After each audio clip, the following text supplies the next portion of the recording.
All right, good morning, everyone. Anthony here again, Puget Sound Stormwatch, live coverage on floods as well as upcoming weather. A couple of things to adjust real quick, and then we will begin.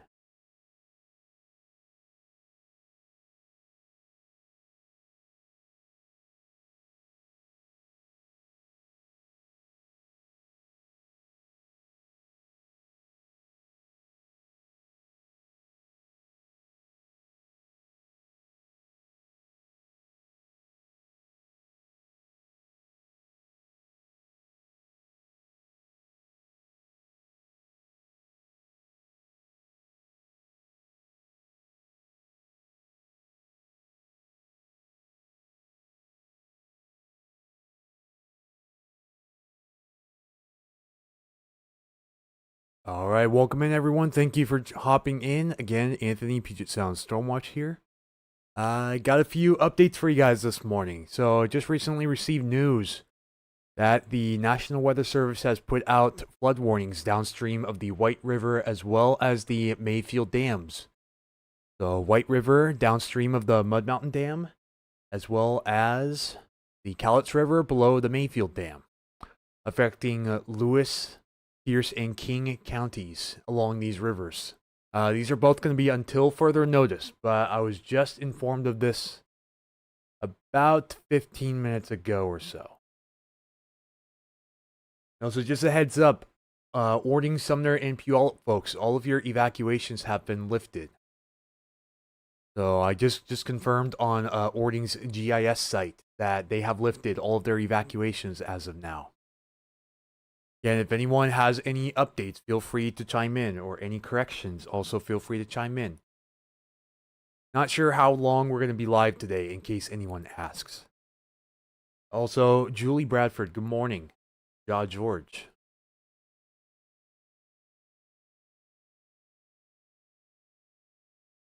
Yeah, this is the alert. So this goes from the Mayfield Dam downstream through the town of Toledo. So some of Toledo could expect a little bit of flooding here along the riverbanks right now.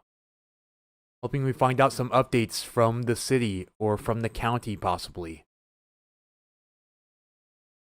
But yeah, they will be conducting some dam releases today. Again, along the Mayfield here, Mayfield Dam. Downstream, this includes, I believe this is the salmon hatchery as well. Cowlitz Salmon Hatchery could see some overflow from this. And Trout Hatchery as well. Town of Toledo. And the outskirts of Vader as well. The Wallace brothers could see some flooding from this. If you're driving over I-5 over the Cowlitz River, you may notice the water levels increase throughout the day. Just as a heads up as well. Oh, hello there, Sherry. Good morning. For the Cowlitz River, this is not set to begin immediately. This is from this afternoon. So this alert goes into effect at 3:50 p.m. It is from 3:50 p.m. until further notice. And then the White River for the Mud Mountain Dam overflow. This is effective immediately until further notice. Will Monday have 50-mile-per-hour gusts? Entirely possible. I've been tracking this for a little while now, especially since this morning. Let me go over this real quick for you. This was showing precipitable water before, so we were tracking this front coming through potentially Sunday, then the Pineapple Express on Monday. Good news initially on this Pineapple Express event. It looks a little more progressive than previous, which means it should come through a little bit faster than previously forecast, at least compared to the previous model run. Again, we'll be watching it very closely. It also appears that maybe it may sag down towards Oregon a bit. I'll be on the north side of this. Yeah, it's just going to be watching the model runs as the runs go on. But yeah, definitely showing a pretty good frontal system and area of low pressure moving on to the coast throughout the day Monday. We go to translate this to wind gusts around the area roughly. With that pressure rise, right now initially not looking great for the area. throughout the day Monday. This is from 10 a.m. Monday to 4 p.m. Monday. And yeah, if we zoom in a little bit, it shows a lot of places with wind gusts in the 40-mile-per-hour range, which I'm hoping this trends down as we go on. Then again, this is the relatively reliable European forecast model that you usually see me post on Facebook and Patreon here, if you're a part of the Patreon blogs for you non-Facebookers. But yeah, just a heads up, we could have some strong, maybe borderline damaging winds in some areas. Up in the foothills, possibly the higher foothills, it's showing wind gusts upwards of 60, even close to hurricane force. Hopefully this is wrong, but hopefully this is outside of most civilization areas. But I think this is down in the Sauk River Valley between the Stillaguamish and the Skagit, which, as you guys know, not doing too hot up there right now. The entire town of Burlington was evacuated this morning at around 6 o'clock a.m. I believe those level 3s are still in effect for pretty much the entire 100-year floodplain of the Skagit, well as the town of Sumas, and they've had some evacuations, at the very least voluntary, for some of Ferndale also in Whatcom County. Yeah, Sumas is completely underwater, and some of the video I saw on the Washington Weather Chasers page of Hamilton, Washington, up here in Skagit, was absolutely mind-boggling. Like, houses almost entirely submerged, at least up to the roof line. The entire town of Hamilton along the river had water up to the roofs. And it was just absolute mayhem up there. Yeah, do please let it be wrong. We cannot afford to have any wind. Like, even if you shave 10 miles per hour off of this forecast, it would still not be great, especially for areas still underwater, too. And we're approaching high tide here very quick. I believe it's sometime in the 11 o'clock hour for the northwest interior. You know, around the Everett area up north towards Bellingham. Of course, the greatest areas of concern right now are along the Snohomish River and along the Skagit River. And in case you guys didn't know, in case maybe some of you guys are moving over from the stream, Ben and John with Washington Weather Chasers are live streaming up along the Snohomish River right now, near the town of Snohomish. They're out there flying the drone at the moment, in case you guys want to go give them a look over. And also, shout out to Washington Weather Chasers as well for hitting 10,000 subscribers last night. They're over 11,000 subs now on YouTube, so they deserve it. Really great page if you guys want to go check them out. Yeah, that is true. A good chunk of people were isolated in Sultan and Duval, but also Carnation too. But it sounds like they're eventually going to try to open up some of these roads again. That is the report that I last received. Judy Ray on Facebook says, "Good morning. Hope everyone is safe and well." Yes, likewise.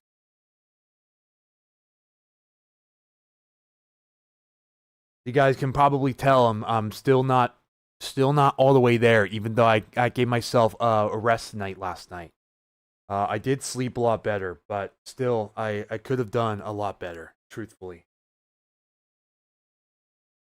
If I would have been up at 6 a.m., I would have relayed that Burlington evacuation alert as soon as I got it, but unfortunately, I was a little too late on that. I'm just hoping everyone over in that area was paying attention to their agencies, such as City of Burlington Police, for example, and Skagit County Sheriff and all of them. I highly recommend the Skagit Breaking page on Facebook too. Skagit Breaking. And also, the flash flood watch for western Skagit County was extended until 8 a.m. tomorrow morning. Just a heads up. Let me pull up the documentation here for you guys real quick. It does show Anacortes and the islands too. Ignore that. This is only for areas, right now, this is only for areas downstream of Cedro-Woolley, down in the Stanwood along the Skagit here. That is just because the NWS has forecast zones around the area, and western Skagit County as a whole is one zone. When they issue watch products like this covers the zone but is not able to be shown for a fraction of a zone. It's neat seeing behind the scenes of them making the videos. Yeah, absolutely it is. 100% for sure.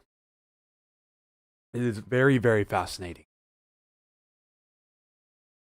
Yeah, anyways, this is the initial issuance, but let's go to the recent update. So the flood watch for the area was canceled. This is the river flood watch. This was as of 9:30 today. All rivers and streams are either under flood warnings or have receded. Of course, that doesn't really count what's going on with the Snohomish and Skagit right now, but these are the rest of the area rivers. No new flooding is expected with this event. So you could entirely anticipate a new flood watch for area rivers to go into effect sometime later this weekend, or the potential for, again, very active weather patterns setting up for next week too, which is not good. As the flood watch has been replaced with multiple flood warnings. It's been gradually being replaced with multiple flood warnings for the rivers. Anyways, this is the update as of 9:30 a.m. for the flash flood watch for the potential failure of the levees and dikes. The Skagit River, again below Sedro-Woolley to the mouth of the Skagit River. It says through late Friday night. But that was changed to through Saturday morning. So this is a typo, and I hope that gets corrected very quickly. But they changed it down here to through Saturday morning. But if you don't read down to this point, you may get the wrong idea with this. Again, this is through Saturday morning now. This has been extended until 8 a.m. Saturday morning. Again, that is 8 a.m. Saturday morning. That is tomorrow.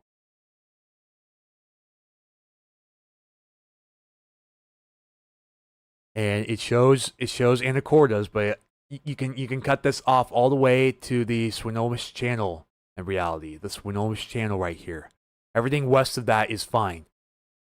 But it's anywhere east of here. So from Sedro-Woolley downstream here to the Delta, including Stanwood as well. Although this includes Arlington, this does not technically include Arlington. This is only for Stanwood. But again, this is a forecast zone. So some people may get the wrong idea. This will not affect Arlington. The Stillaguamish peaked at its record crest very early yesterday morning and has continued to recede. And let's go check out the flood levels up there. Yeah, there's currently no flooding occurring and no flooding forecast here for the Stillaguamish anymore. None of its forks, nothing.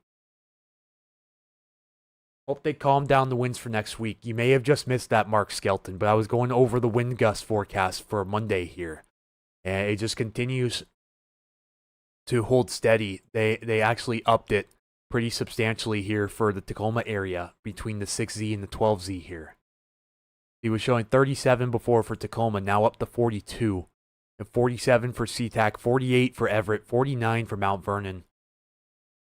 Oh boy, I really, really hope this is wrong, guys. I really hope this is an overestimation, and as the forecast models come in over the next few days, which we will be watching critically, that we start to see downtrends in this forecast.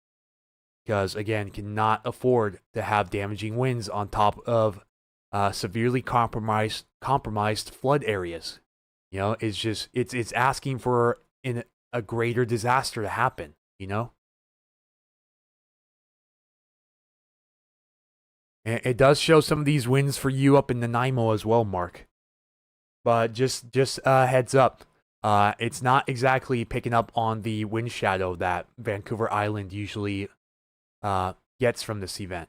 So you show strong westerlies, which for the most part you should be protected from. But it may start out, as strong southeasterlies here, up from the Salish Sea up through the Strait of Georgia. And this would be between 10 p.m. Sunday and 4 a.m. Monday. And then it continues to show those strong southeasterlies shooting up the Strait of Georgia before that front comes in and shifts the wind direction to out of the northwest here through the Strait of Georgia for you. But then this will once again engage the westerly surge and will switch back to southwesterly winds across the area. Looking like winds will start southerly across most of the Puget Sound area here. Then again, watching that front here, This is a pretty potent system, even if it doesn't show that to be much. You bring this into the right area, you can get some big wins in some areas. Especially with the frontal system looking this strong. See how tight those bars are together, the black bars? That could mean big win for some areas. Yeah, so it depends on the model you're using on Windy, but by default it is using the European. Just a heads up, it may not be the up-to-date run. And it also depends on the timing too. You have to change the timing. And it starts out on default as sustained winds too, so you have to change it to gusts if you haven't already. If you're just looking at sustained winds, that sounds alright for sustained winds, which we can look at on here now. But gusts might be higher, and I mean substantially higher when I say that. Again, these are sustained winds. These are showing wind barbs and sustained winds throughout the area. And up here in the Salish Sea, it's showing upwards of gale force sustained winds. These aren't even gusts. Between 10 p.m. Sunday, 4 a.m. Monday. This would be early in the morning out of the southeast direction. So we could get some pretty strong southeast winds coming up through Whidbey Island, Camino Island possibly, up through the San Juans and up the Strait of Georgia. So heads up for Mark Skelton especially. You may want to keep tabs on this just in case. Because if we convert this over the wind gusts, see, it's showing upwards of 56 over here around the Smith Island area in the Salish Sea. So, what direction up here? You're talking about in Oso. Wind direction is mostly going to be out of the south during this time in Oso. But you could feel it come out of the southeast since you're up there along, well, you're close to Everett here. You're quite a bit north actually. So you may feel it come out of the southeast ahead of time. And then likely when that front comes through, it'll shift to out of the southwest and you'll pick up some westerly winds west of you. Yeah, not good in Sylvana or Sylvana, however you pronounce that. The wind earlier this week caused the tree to go down on our hill, which caused the landslide. Getting a report here on Facebook right now. Oh, man. Then the rains the other day caused our berm to wash away and cause another deeper slide on the same hill. This picture is the first slide. Oh man, oh man, oh man. Yeah, thank you guys for your kind words on my morning post, too, when I was warning about the wind and the rain.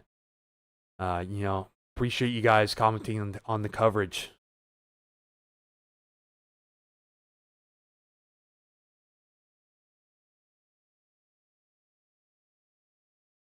Yeah, but the her is not in range. The her is still way out of range. Remember, even the quarterly runs here, they only go out to 48 hours. See, this only goes out to 4 a.m. Sunday. So I'm not sure where you're getting that from, Mark.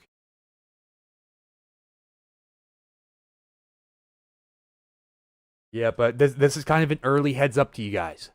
We're hoping it doesn't render out to be this way, but it's still showing a pretty substantially windy day on Monday around much of Western Washington.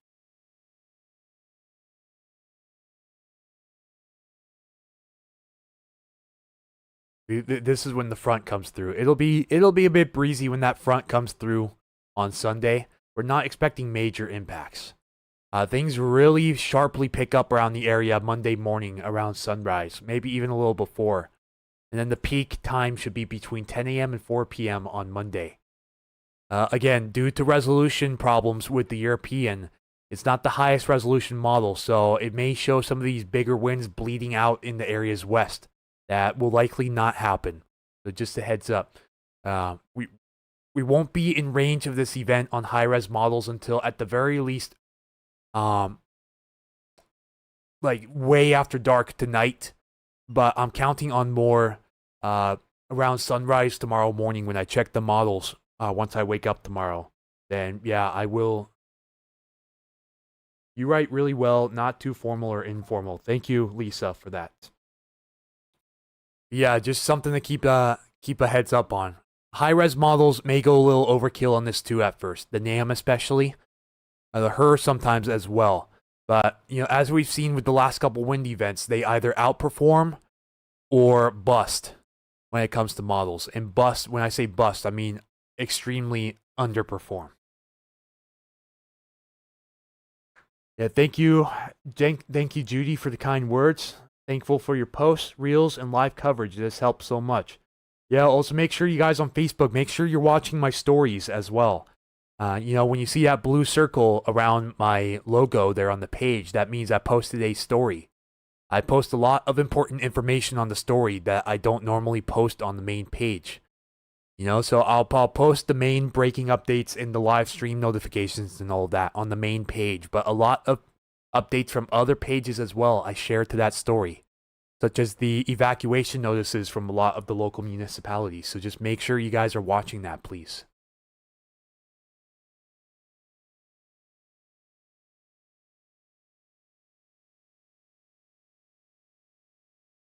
Let's see here. Does that leave the little town of Greenwater safer from flooding?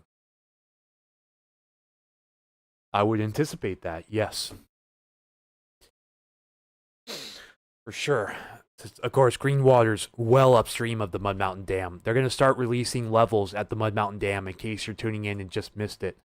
Both the Mud Mountain and the Mayfield Dam down in Cowlitz County here.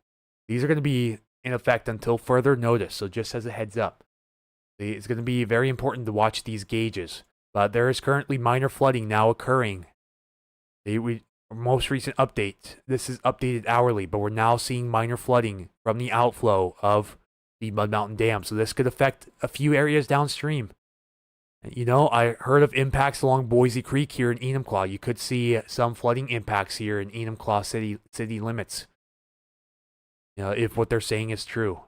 They're releasing, as of the last update at 10 a.m., they're releasing 9,100 cubic feet per second of water from there. Luckily, they're keeping it under 10,000 by the looks of it, so we shouldn't expect anything over moderate to downstream if all goes as planned. I didn't know that. Blue circle, yeah. If you see the blue circle around the logo on my page or on any of my posts, it means I posted a story. If you look at the top of your Facebook page and you see those stories up there, the little vertical rectangles up there with posts, those are people's stories. Similar to what you would see on, well, of course, they get it from Snapchat and Instagram. Snapchat started it first, and then Instagram and Facebook followed them. Any word on Baker Dam and Skagit?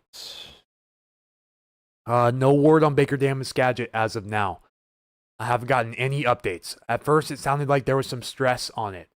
But I believe they are releasing very gradual, small amounts up there to relieve some pressure on the dam. So that could be adding to some of the flooding downstream. But I don't have a verified source at the moment to confirm that. Just from outside sources right now. So, yeah. In case you see the blue circle around my logo. Right now you see the red circle with the live logo around my logo at this, with the live banner around my logo at this point. That means, of course, I'm live. But if you click on it as well, you should be also to see the stories, or you can right click and just hit view story instead of view live as well. That could help you out too.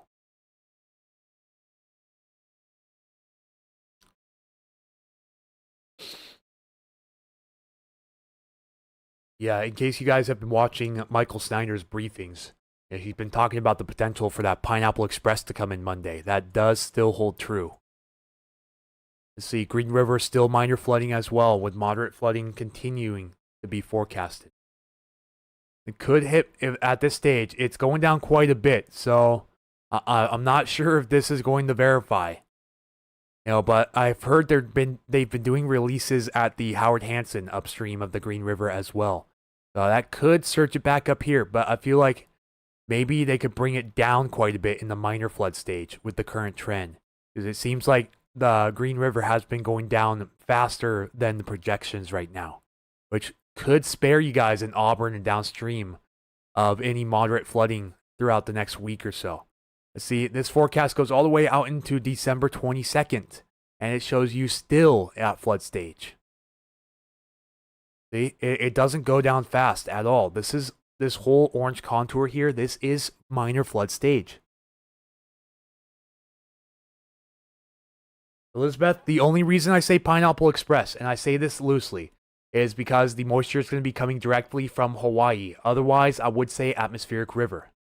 You know, that's the exact definition of it, okay? So I'm only saying Pineapple Express this time because it is actually a Pineapple Express without any argument to that. So otherwise, I would use the term atmospheric river in this case. Look, see, it doesn't get any more textbook than that. It's a good thing the Europeans pulling this farther south.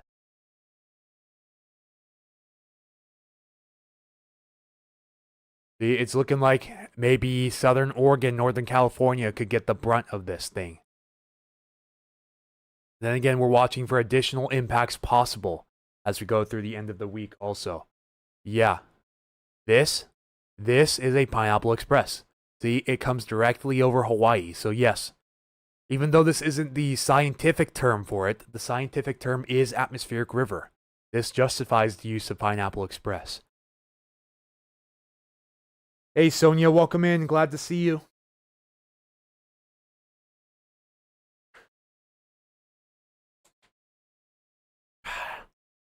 Sorry guys, I'm trying to warm up here. These live streams have kicked my Batowski the last few days, so you know, got a lot of distractions on my mind at the moment with all the flooding and the upcoming forecast. You know, it's a constant swirl right now, behind the scenes. But yeah, anyways, that's a Pineapple Express, and there's no arguing that. But a Pineapple Express is an atmospheric river. But remember, not all atmospheric rivers are Pineapple Expresses. If it came a bit north of here, this would be an atmospheric river if it came north of here. And for some reason, I still see a lot of controversy nowadays. People thinking it's fear-mongering. It is not. That is the scientific term. And it has been used for years now. You know? So I'm not keeping any of that nonsense anywhere around my page. So just a heads up. If any of my followers comment talking about how atmospheric river is a scare tactic or a conspiracy, I'm sorry, but you're getting blocked. You know, I just have to say that right now. So thank you guys for understanding. I'm just trying to keep the peace on the page. You know, I don't want any of that nonsense that a lot of other pages have in their comment section. Just trying to keep it as professional as possible for you guys. So thank you again for understanding. But we will have to watch, see if we get any northward propagation of the purple here. But right now, it looks like the strongest part of this Pineapple Express is going to be impacting Southern Oregon, Northern California. We'll get the tail end of it, and luckily it's fairly progressive, which means in and out. Again, look at that. That's a pretty large front, an area of low pressure there approaching Vancouver Island. Be watching the track of this closely as well, because this could mean ramifications with the wind forecast around here. Let's see what the regional models show. This is the NAM 12 km regional model. Again, regional, so we can't see anything from a super wide spectrum at this point. But yeah, that's the front coming through Sunday. And so far the NAM agrees with the Euro, which is good news on that. But it does bring in the system on Monday behind it a little stronger, which could lead to higher wind impacts than what the Europeans showing. I just have to say that right now, just in case. It may not verify, but just as a heads up, it could.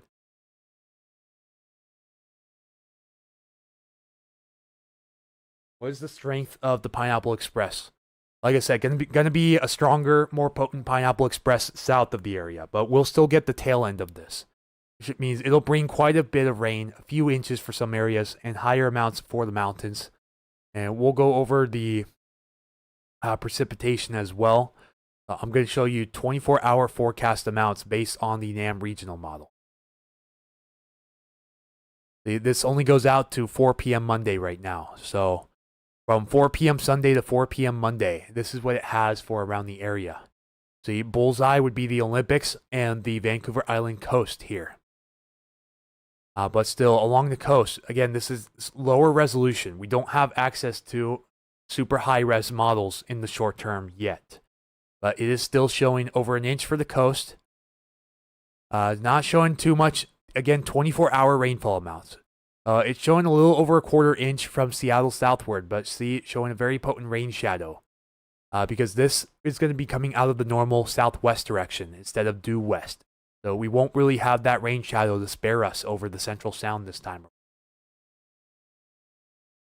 Might be able to get a better idea with the blend of models. This is a high-res ensemble that the National Weather Service uses. So it combines a lot of the main forecast models that they use and then averages it out to one mean solution, which, again, is a fancy way of saying average here. And these are showing total amounts through 4 a.m. Tuesday. And see, well over an inch. Snohomish County southward here. Luckily, nowhere remotely as much right now as this atmospheric river that just came through our area. See, but as we go on through time here, it does really get wet as we go into the beginning of Christmas week here.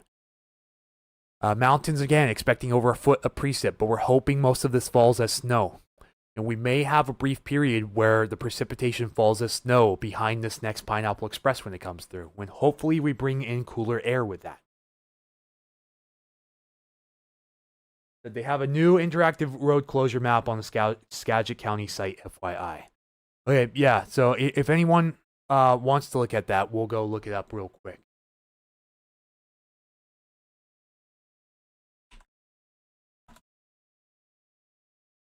Let's see, the National Blend of Models picking up a pretty good rain shadow here.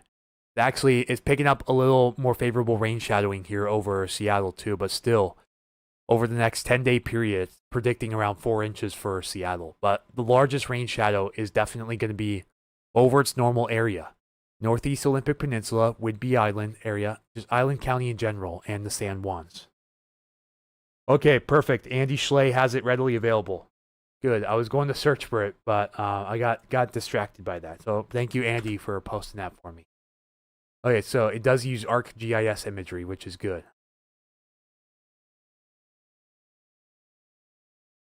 Yeah, thank you for bringing this up. Yeah, this is really helpful. And Skagit County real-time road closures.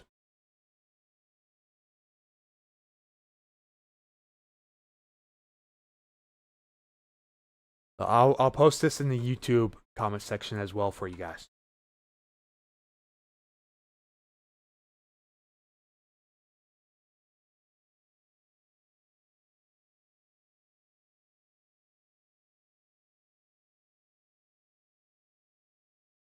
When you say if it is coming from north, what do you mean by that?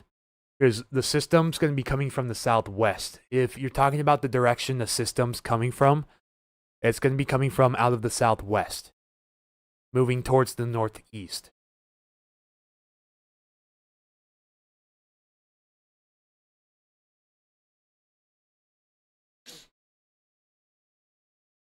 Yeah, most likely there's a lot of traffic right now on the site, which explains why it's loading slowly. But again, you would have to use Cook Road to travel from Burlington to Sedro-Woolley at the moment. You cannot access Sedro-Woolley from Highway 9 or Highway 20 at this time, Highway 20 West. And I believe the purple also shows inundation, right? Okay, it shows phases of evacuation. All right.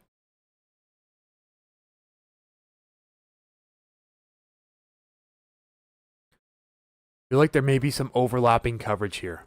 But yeah, this is a much more attractive map for sure. But yeah, they may have some of these lower levels overlapping the higher levels, which they should have it reversed if that is the case. I believe those level 3s are still in effect for Hamilton, judging by the footage I saw yesterday, which was absolutely insane. Let's see here, Lyman city limits, whole southern city limits here. Unless, does anyone know if they're lifting any of the evacuation levels upstream yet? Not currently seeing that right now. Yeah, again, all phase 3 evacuations. The phase 3 evacuations. This includes the town of Edison, for example. And also, this part of La Conner is probably higher than the rest, but still, a lot of the city limits of La Conner here, east of the Swinomish Channel, should be out of there if they aren't already. Again, that flash flood watch that they have for the chance of a levee or dike failure here in Cedro city limits, just outside of Cedro, pardon me, is in effect until 8 a.m. tomorrow. They extended it until 8 a.m. tomorrow. Yeah, I just wish they had this site readily available when the evacuation notices went out. You know, but of course, I do applaud them for getting this put together quickly and getting it put out quickly, at least before the evacuation of Burlington, that is. But yeah, the interactive map definitely helps a lot. I really wish I had this. I really, really, really wish I had this yesterday. This would have saved so much time yesterday and the day before when they started these evacuations around Skagit County. But it is what it is, you know?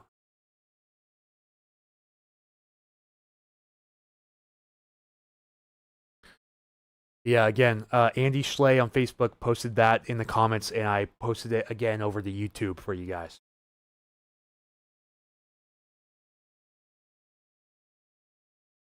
Well, when you hear coming from the Fraser River Valley, they're probably talking about the winds, the Fraser River outflow. This comes out of the northeast and is oriented. It comes out of the northeast here and is oriented down southwest. So areas like Chilliwack and Abbotsford, for example, can get some of these strong outflow winds here from the headwaters up here at the Fraser River. The areas like Linden, Ferndale, Sumas, and Blaine can get some of these strong winds out of the northeast. If they say out of the Fraser River, that's probably what they mean, at least most of the time. You know, it's a big deal and a way of life here in Whatcom County when we get those stronger, damaging outflow winds from the northeast up there.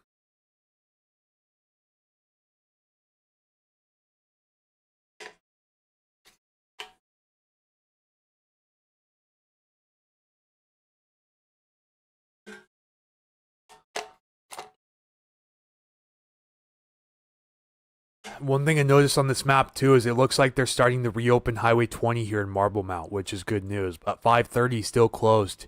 You can't access. You can't get between Rockport and Darrington right now. But at least it does look like right now Highway 20 is open until you get into Cedro Woolley, which is good news. You know, if any of this is wrong, please let me know so I can make corrections.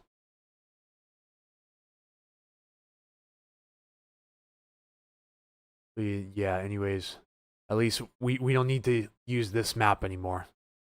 You know, that helps a lot, for sure.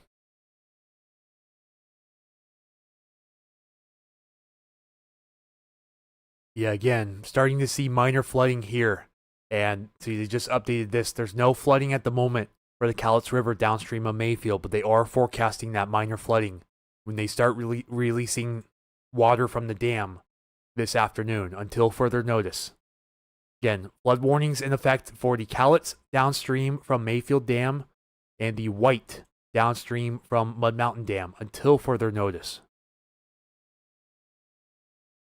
And even this morning, even this morning, the Cedar River is still experiencing major flooding at the moment.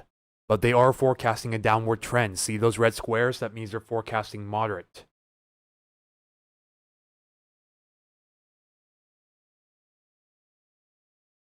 BBC News has a short YouTube video if you want to see Canadian coverage. I'll look at that behind the scenes. Unfortunately, due to copyright concerns, we can't show videos from any news sources or any other licensed agencies on this stream.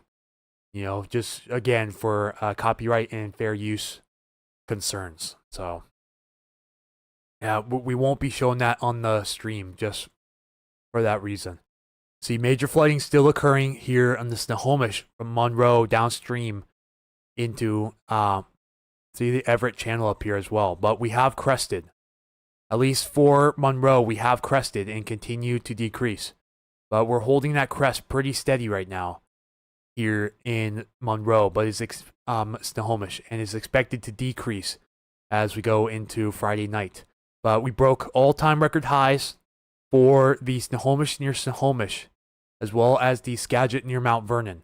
This was official as of 9:15 p.m.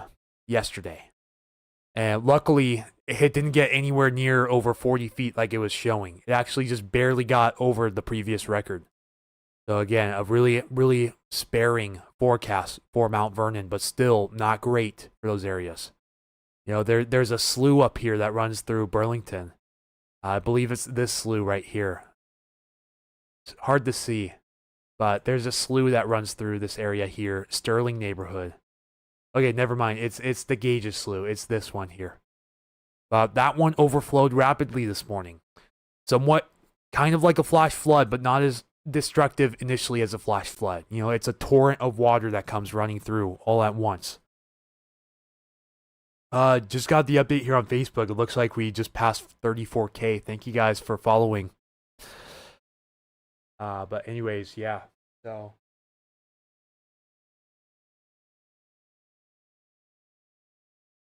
yeah, that does sound right, Elizabeth 981. Out of the north is usually cold. Out of the south or west is typically warm. And some of these temperatures, we're going to be most likely in the upper 50s around this area during the peak of the Pineapple Express. See what the National Blend of Models shows here.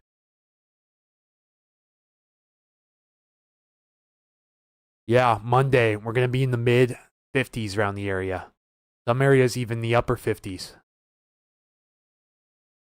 Let's check the moisture. Oh, yeah. 56 over 53, guys. It is going to feel damp outside. Textbook Pineapple Express. The 53 dew points with the temperature of 56. You know, and darn near 100% humidity around much of the area. At least 80% relative humidity at the surface for all of Western Washington. Yeah, thank you for that. Yeah, congrats on 34K. Appreciate that. I've really been increasing our reach big time. You know, lots of agencies up north have been sharing our posts, which is really great to see that they're getting the word out to everyone. Especially the live streams, too. A lot of people are sharing these live streams, and that helps a lot of people up there. Saves lives. So far, okay along Gauges Slough. Good to hear that. That is great.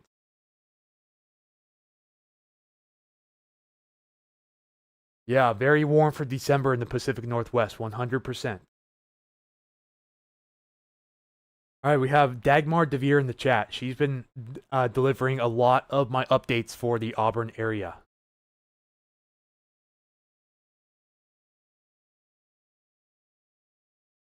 And I guess that's either City of Auburn or City of Sumner, probably. But she said the Green River crested yesterday at about 68 feet around 4 p.m. and has since receded to 67 feet this morning. U.S. Army Corps of Engineers plans to release additional water from the Howard Hansen Dam today and through the weekend to manage water levels behind the dam. They also have to do that to prepare for the next round of systems coming through, too. If they didn't do any releases this weekend, then they'd most likely be overwhelmed by the time the next real storm train comes in, which is expected next week. Releases are expected to push the Green River back to moderate flood stage through Monday, so heads up. Moderate flooding expected along the Green River from this afternoon through Monday. White River has also receded, but controlled releases will continue, cresting up to 10,000 cubic feet per second, remaining in Phase 4 for the King County flood system, which is minor to moderate.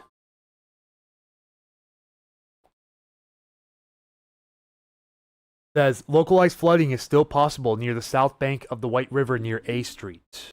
And west of Rogner Park, parking lot remains closed.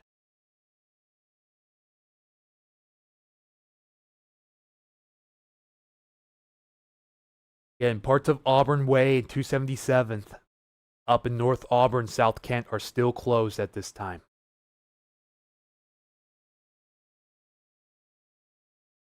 It looks like parts of Green River Road Southeast are also still closed at this time.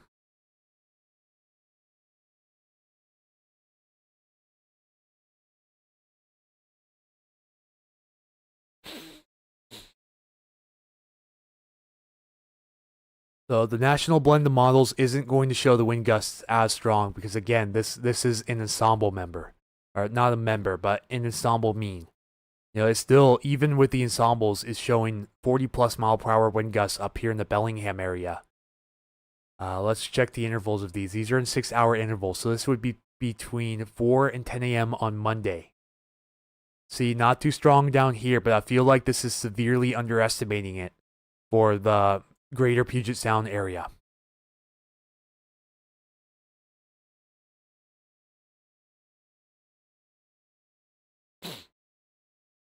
Let's see what the AI model has to show. The AI model is becoming much more reliable around this area. As the AI model shows mid-50s around much of the area. See, high dew points as well, dew points in the 50s.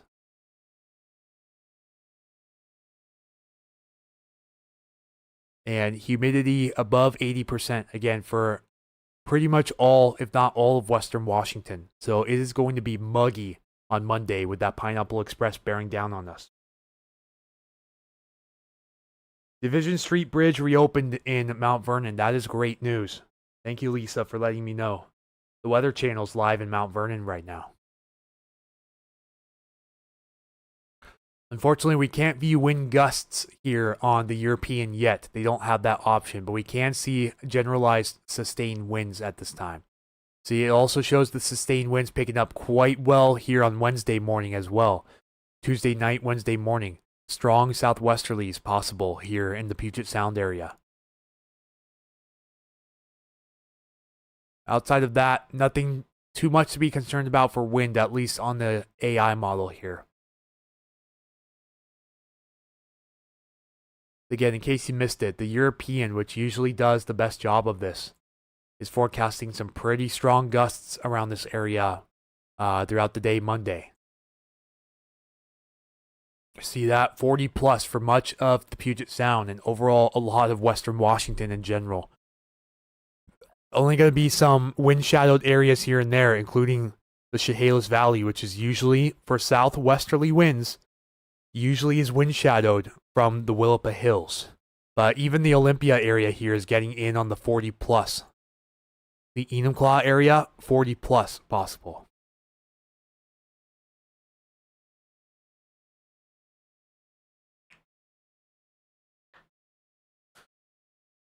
Ooh. I need to get cleaned up today or tomorrow. Oh, bear with me, folks. Pacific Northwest forecasters in general, they are pooped right now. I know the Washington Weather Chasers team, they probably only had a few hours of sleep at most, so they're hanging on by a thread today, right now. Let's go check in on their stream real quick too, just to see. But it looks like they have 3,000 people watching at the moment.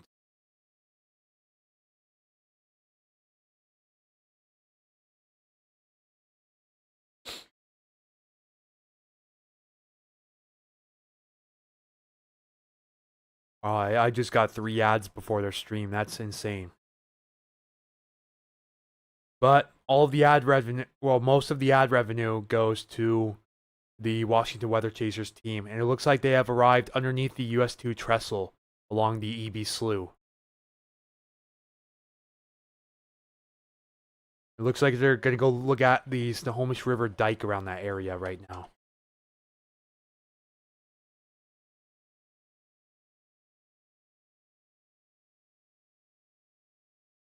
Look through some of these comments here because I'm also a moderator for Washington Weather Chasers. In case you guys see me with the blue wrench next to my name, that means I'm a mod on that channel.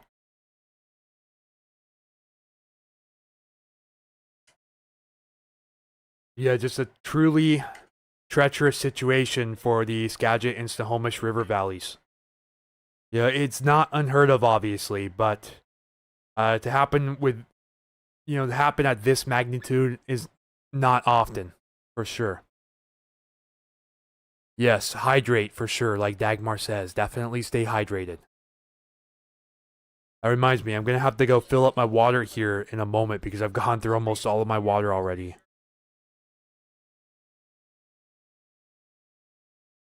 Hey Keith, good morning, welcome in. You said emergency declaration signed by the governor this morning. Yeah. The state of emergency was declared either, what day is it? Friday? It was either Wednesday night or yesterday morning that the state of emergency was declared. And they mobilized the National Guard as well. A lot of National Guardsmen being seen up in the Mount Vernon area today.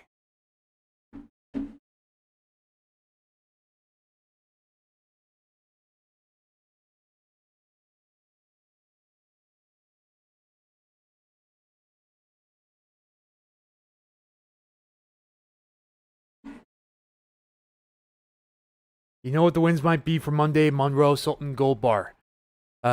Once again, we're not in range of the high res yet, so I can only give you a generalized range of ideas here. Gold Bar area is probably right in here, so right now, initially, it's looking like around 45 to 50 for that area. But again, terrain doesn't do so well on this forecast model I'm using. So we'll have to wait till probably, again, today's Friday. We'll have to wait till probably tomorrow morning to start to see some model runs in range. Maybe as late as tonight, possibly.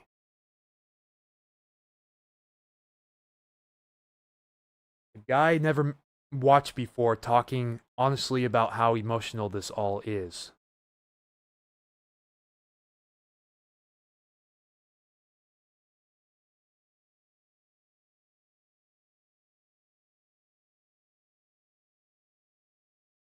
One thing I noticed is I'm not seeing people talk about the wind enough. It may be an overestimation, yes, but you can shave 10, even 15 miles per hour off of these amounts and can still do substantial damage because, again, a lot of the soil in the area is over 100% saturation. So the soil is literally rejecting the rainfall and letting it run over the top of the soil downstream as rain is falling. And especially since we get this little punch from a Pineapple Express right before this wind, like literally the day of this wind, we're getting a Pineapple Express beating down on us. We may have a little bit of recovery time, but it's not very much. This shows moisture really picking up around the area Sunday night. And again, we're gonna have this front come through earlier in the day on Sunday. It's probably gonna be pretty early in the morning Sunday, but we're not expecting big winds out of this. It'll be windy up north for sure, and it'll be breezy here over the Puget Sound in some areas. It will definitely be noticeably windy for the most part, but that's not going to be the big deal. That's just going to be an appetizer for this next, hopefully progressive Pineapple Express. But again, it's showing torrential rainfall rates around the area. This would be between 1 and 4 a.m. on Monday. So expecting a really messy commute to kick off the work week here. I mean, yeah, very much better to be over-prepared. And that's why I've said this for days. I cannot stress this enough, people. I'm just not seeing a lot of people talk about the wind enough, in my honest opinion. Even the National Weather Service is downplaying it, which I feel like could be a fatal mistake for some of these people. Again, you have these floodwaters sitting for over a day. It's going to weaken the base of power poles, trees, infrastructure like houses, etc. And it's only going to drastically elevate the landslide risk, which is already at a yearly high around the area.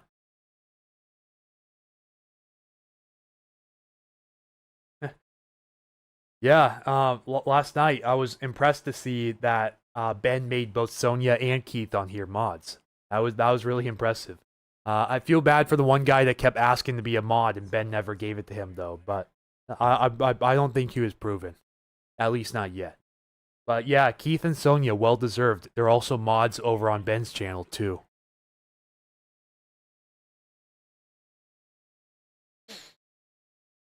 And man, you people woke up this morning and just started going absolutely ape in the comment section over there. And we've had a lot of comments get blocked from viewing. And even some arguments in the comment section that really wasn't warranted. So it's interesting being a moderator on these Pacific Northwest weather channels. And also big news, Michael and the team gave me moderator permissions on their channel as well. So in case you watch any Pacific Northwest Weather Watch live streams, if you see me, say hello. I was taking care of business on their stream yesterday as well. Very, very, very busy with all the streamers going at the same time.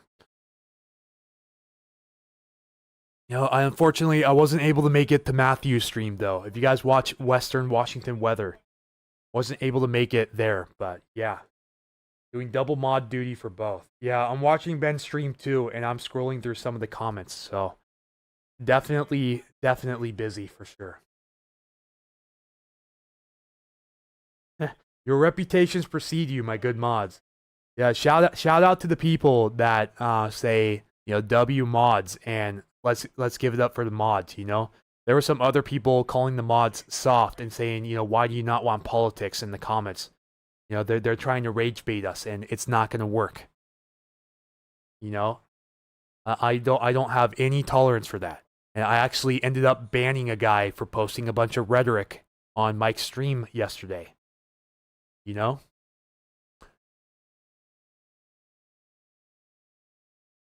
I take my roles as an admin on here and a mod on other channels very seriously.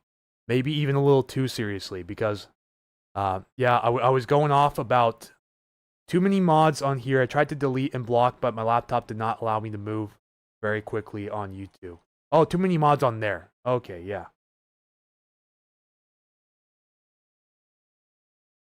Yeah, there's a lot of mods on the bigger weather channels. Ben's and Mike's especially. I think Michael has over 10 mods. But somehow I was the only mod on his stream yesterday. And even then, there were no mods. So I requested to be a mod. They gave it to me, and I took care of business very fast, like immediately. Yeah, exactly. As Keith said, these streams are for weather-related information. And we want to keep it that way. We don't want any political smack talk or any harassment, hate speech, any of that. I have a zero tolerance policy for that. And I appreciate you guys for agreeing with me. It just makes things run so much easier around here. Yeah, so right now, the high resolution models only go out to hour 60, so we only be able to see this so far. We can at least go see what the NAM is showing, and eventually it looks like the NAM 18Z is going to be rendering soon, since the HER 18Z is starting.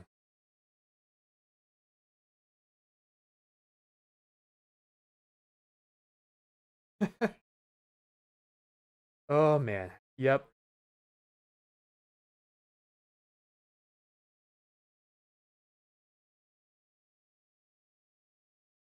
Yeah, so some of these comments are just tragic on Ben's stream. And by tragic, I mean not relating to weather whatsoever. Hey, Scott Buchanan, welcome in. This is the only escape from that stuff. Yeah, like I said, zero tolerance for anything outside of weather here. Let's make sure we're on radar reflectivity. Yeah, see, showing the dry day throughout most of the day today. Maybe some passing showers at times. It does look a little misty up north in their streams, but these are just some passing showers, mainly the higher elevations, but we're going to dry out as we go into Saturday here. Okay, so we could be in for a relatively nice day. Maybe not sunny, but at least dry around the area. And then some showers begin to enter later at night Saturday ahead of that frontal system. See, and then here comes the front. So we're in range of the front, so it's not gonna be moving too fast. But it could put a little bit of pressure briefly on these rivers around the area, but it's not going to be like we just saw. Some of these rivers that are below flood stage may get close to minor flood stage, but again, we're not expecting anything severely impactful with this frontal system. It's what's behind the frontal system the next day that is kind of worrisome. Even then, I'm not even really worried about most of the rain coming up on Monday. It's the wind. Yes, the rain is worrisome, and it will add pressure to these rivers. It could even send the Skagit back up the major flood stage in some spots, too. But it's the wind, too, especially where the floodwaters still are. It's just going to put a lot of added pressure. Imagine wind-driven currents of water in some of these areas. Okay, Julie, I saw you posted from Little Bear Creek Weather. Yes, great page for weather information here around the Sound, too. Little Bear Creek Weather on Facebook, run by Bree Hawkins out of Linwood, I believe. Linwood or Mill Creek. But yeah, Bree does a great job of posting to that page.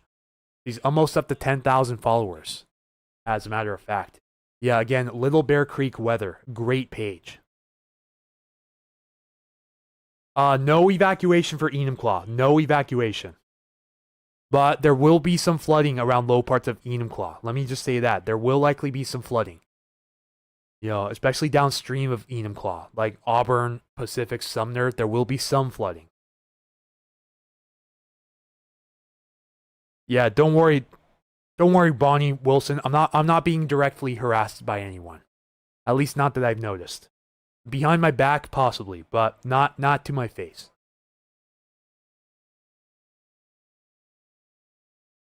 Lights are flickering for no reason where Scott's at. Scott Buchanan. Yeah, Lisa said that showed up on my feed too. Yeah, Lisa, over on Facebook, go ahead and give Little Bear Creek a follow. Little Bear Creek Weather. Bree, again, does a really great job posting. Unfortunately, she works a full-time job outside of this as well, so she doesn't post as frequently as some of us other pages. But she still makes really nice informative posts and a lot of shares on these agencies. So please give Bree's page, Little Bear Creek Weather, a follow on Facebook. Let's see if we can get her up over 10,000 by the end of the weekend. 10,000 followers. I bet she would really, really appreciate that.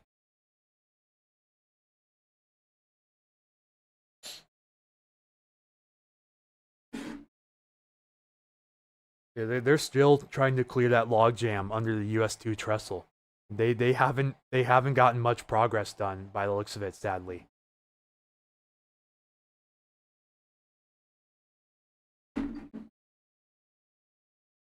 Yeah, but no evacuation notices at the moment that I've been told of for Enumclaw or Buckley.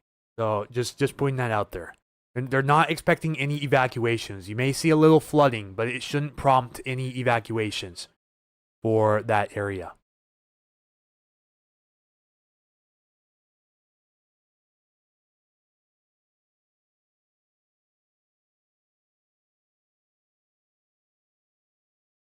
Looks like, okay, we're down the minor flooding for the Skookumchuck near Bukoda, which is great. I do still have a flood warning until this evening, though, but only minor flooding's forecast right now. No flood warnings in effect anymore for Chehalis Centralia. They canceled the flood warnings for the Chehalis at Centralia and the Newaukum near Chehalis. Great news there. But again, flooding possible downstream in Toledo, areas along Toledo, and maybe some parts of Vader as well. I believe Vader is safe on a hill. But there's some outlying areas just outside of the city limits here that could be flooded here. If you know anyone that lives along 506 here facing the river in Vader, near Toledo here, they could get some low-lying areas to flood over when the dam releases a bit tonight.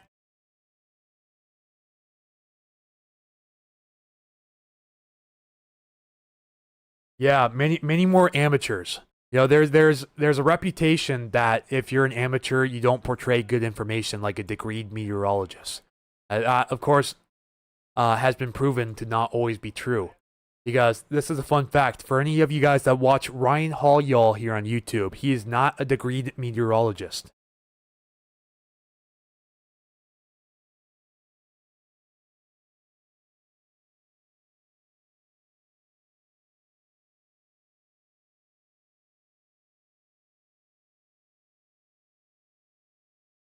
Oh, man. Yeah, minor flooding currently occurring and forecast downstream of the Mud Mountain Dam here into some of these communities downstream of the White River, including Auburn, Pacific, and Sumner. And good news is, no longer expecting flooding along the Puyallup here.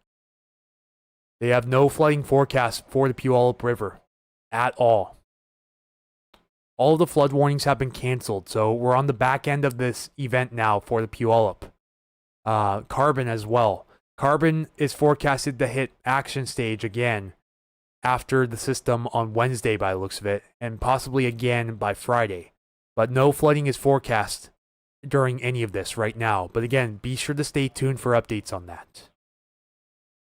And a saving grace too, a lot of these rivers that were forecasted to hit major flood stage did not end up hitting major. They either got the high-end minor or in the moderate range, which again is a saving grace. Yeah, these forecasts trended down very last minute because not a lot of them got a grip on the southward movement of the atmospheric river yesterday and the day before, and also having it dry out as quick as it did too. These are things that are they're very short notice that the forecasts don't always get right. It's like someone said earlier, always good to be over than under prepared.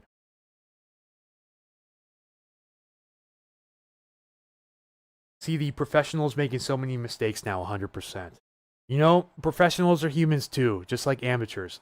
All that matters is we're all human and we all make mistakes. That's just how it is and how it's always going to be. I think one of the concerns we're going to see with the wind is if this could trigger any landslides. Absolutely. You know, oversaturated soil, wind pressure, major issue. Yeah, imagine the wind brings down a tree with roots that go through an entire hillside. You uproot that tree, that whole hillside becomes dislodged, and you have a landslide out of nowhere. You know, those are just things you can't forecast, really. Yeah, I have no room for politics on this channel or anything with this brand. I am extremely non-political. Now, I don't side with any party. That's as political as we're going to get today. So, end of discussion there.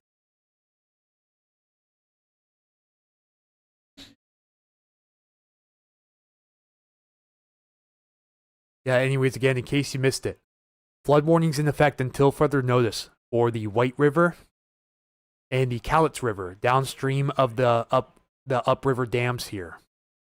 So, Mayfield and Mud Mountain. They may be draining the Mossy Rock too, but Mossy Rock, of course, just drains directly into Mayfield. So if they are draining the Mossy Rock, then that will obviously force them to drain the Mayfield. But there's many more people that live downstream of Mayfield than Mossy Rock. A very slim area, and I'm not even sure if there's any houses in this area too. So the Mossy Rock's no concern. Yeah, Mayfield, definitely a population downstream here, including the salmon and trout hatcheries. Right downstream here. Which could see a little bit of overflow along their banks. Again, that is until further notice. So they're watching out for the forecast coming up this next week as well.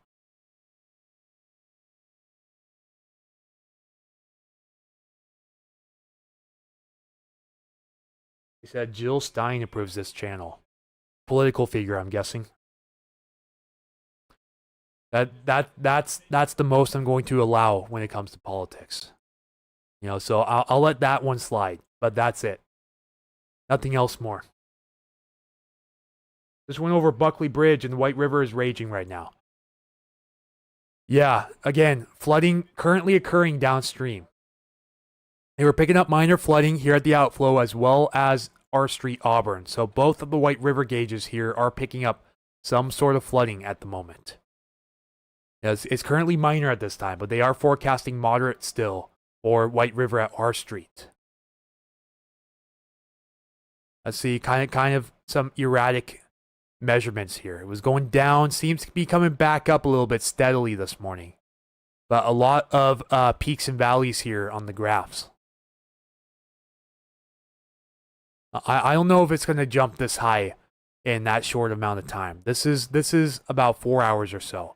It could very well do it if they keep up with the releases here. But I can't make any guarantees for you guys.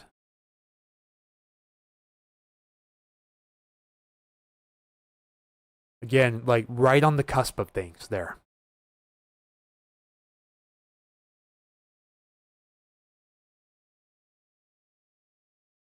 Many debate that statement. Understood.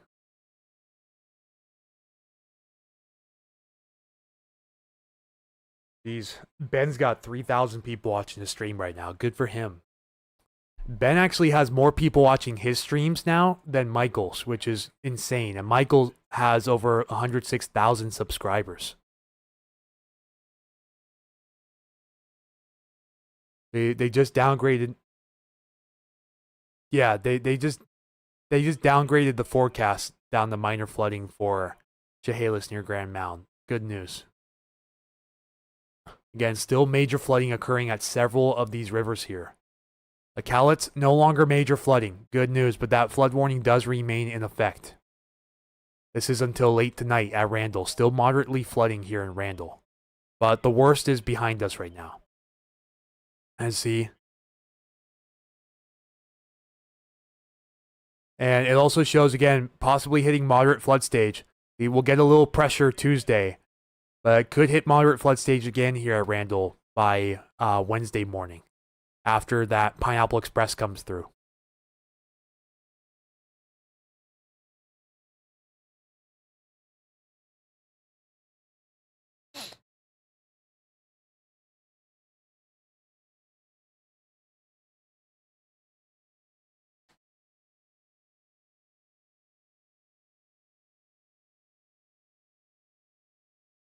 Yeah, that's the update on those rivers around the area. We have a lot less warnings in this area right now, which is good. This map was lit up like a Christmas tree the last few days.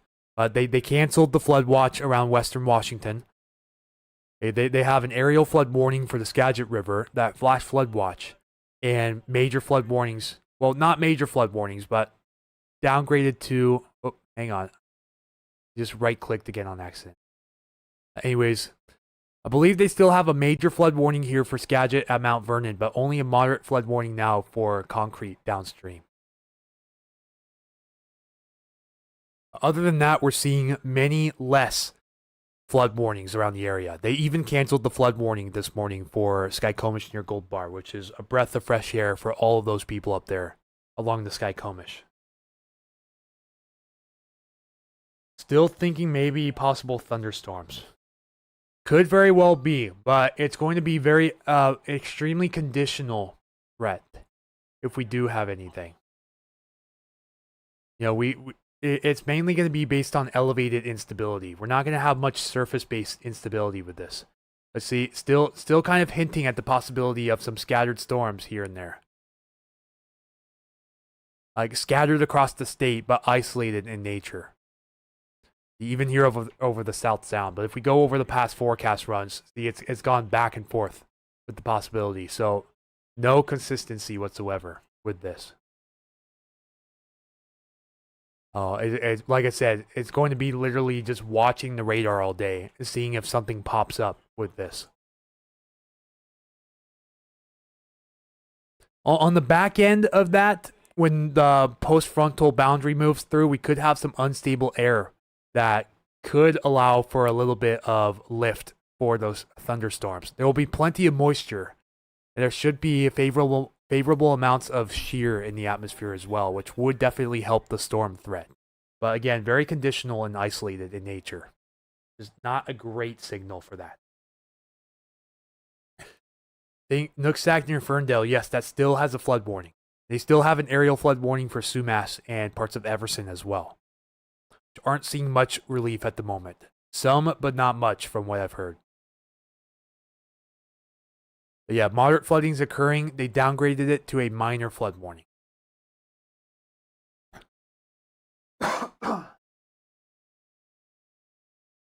You miss seeing thunderstorms. Hate to say it, but you came to the wrong area of the country to see thunderstorms. Maybe twice, 3 times a year sometimes. You have to be really lucky to get them, especially the stronger ones.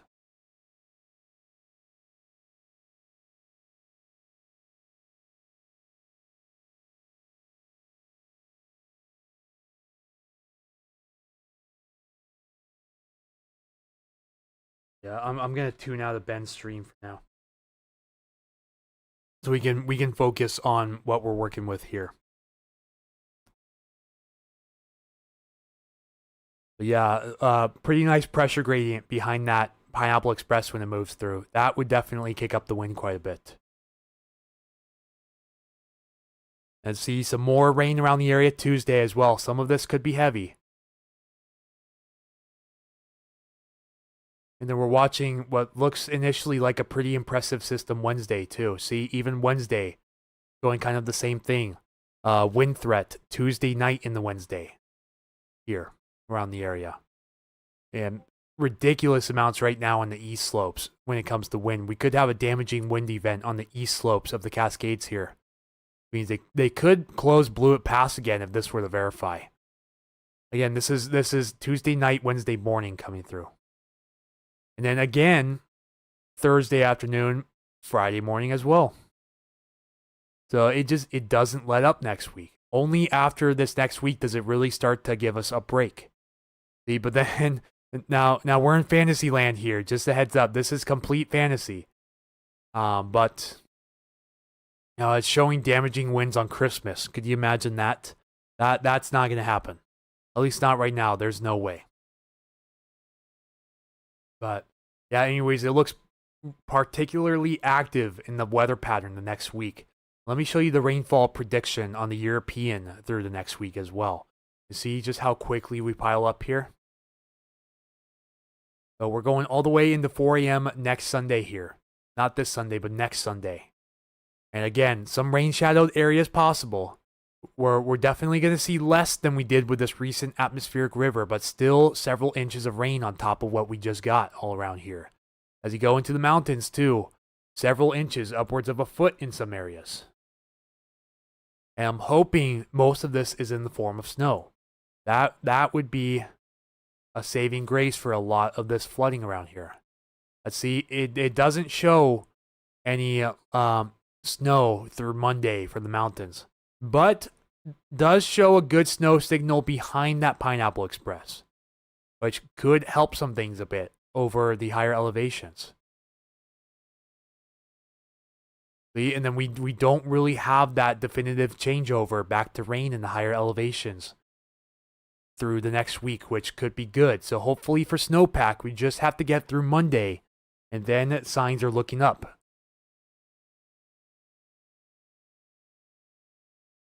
So yeah, that's that. That's that for sure. But yeah, snow levels are going to be high through Monday. Easily going to be over 6,000 feet. But then they could easily come back down to 4,000, maybe even 3,000 feet at times, which would give Snoqualmie some snow. But still, snow signal's not looking too great for Snoqualmie right now, but Stevens northward, much better signal for them. And the lower level snow will likely pick up around Wednesday for the mountains.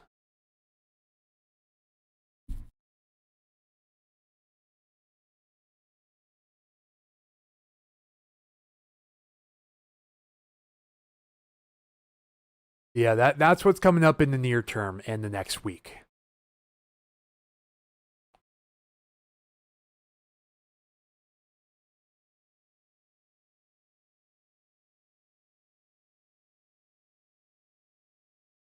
Yeah, this map's definitely less eventful than last night, which is a good sign. You don't want to see all of these warnings, watches, and advisories highlighting this map, you know? Dagmar says, everyone, let's pull some together and get Anthony's lunch. Thank you, Dagmar, for your donation, but just a heads up, if you send stars on Facebook, I don't actually receive the funds for that until the following month. So I won't receive any of your donations here on Facebook until the third week of January. Just a heads up. The best way, if you want to support and have your donations almost immediately available, would be through Ko-fi here, Ko-fi, or Ko-fi as some call it. Yeah, so that's Facebook's system for you. I won't have access to any of the stars until either really the 22nd or 23rd of January. So the link that I just posted above for you, that would be the best way to send immediate donations. But yeah, I do appreciate your 200 stars. Thank you very much for that. Yeah, the link was just posted above you, Dagmar. Just posted above you. Again, ko-fi.com/Puget Sound Stormwatch.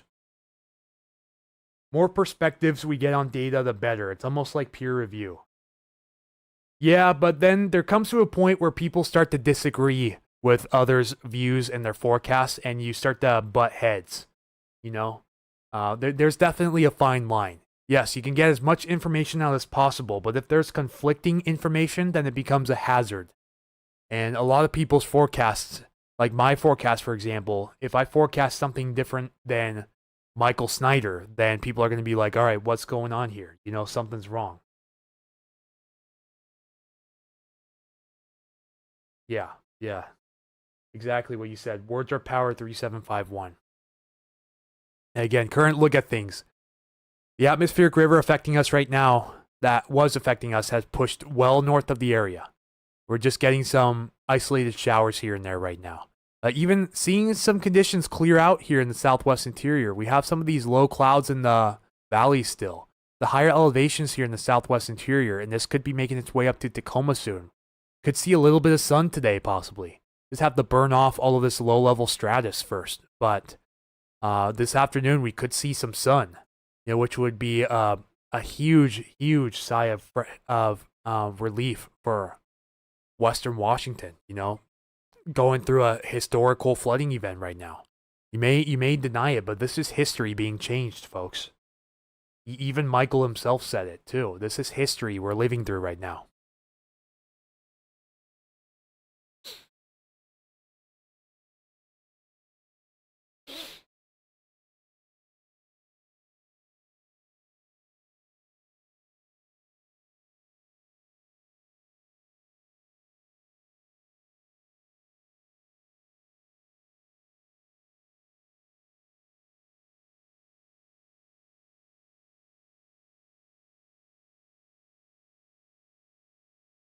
Let me check to see if my PayPal has my donations available yet. You can check on that.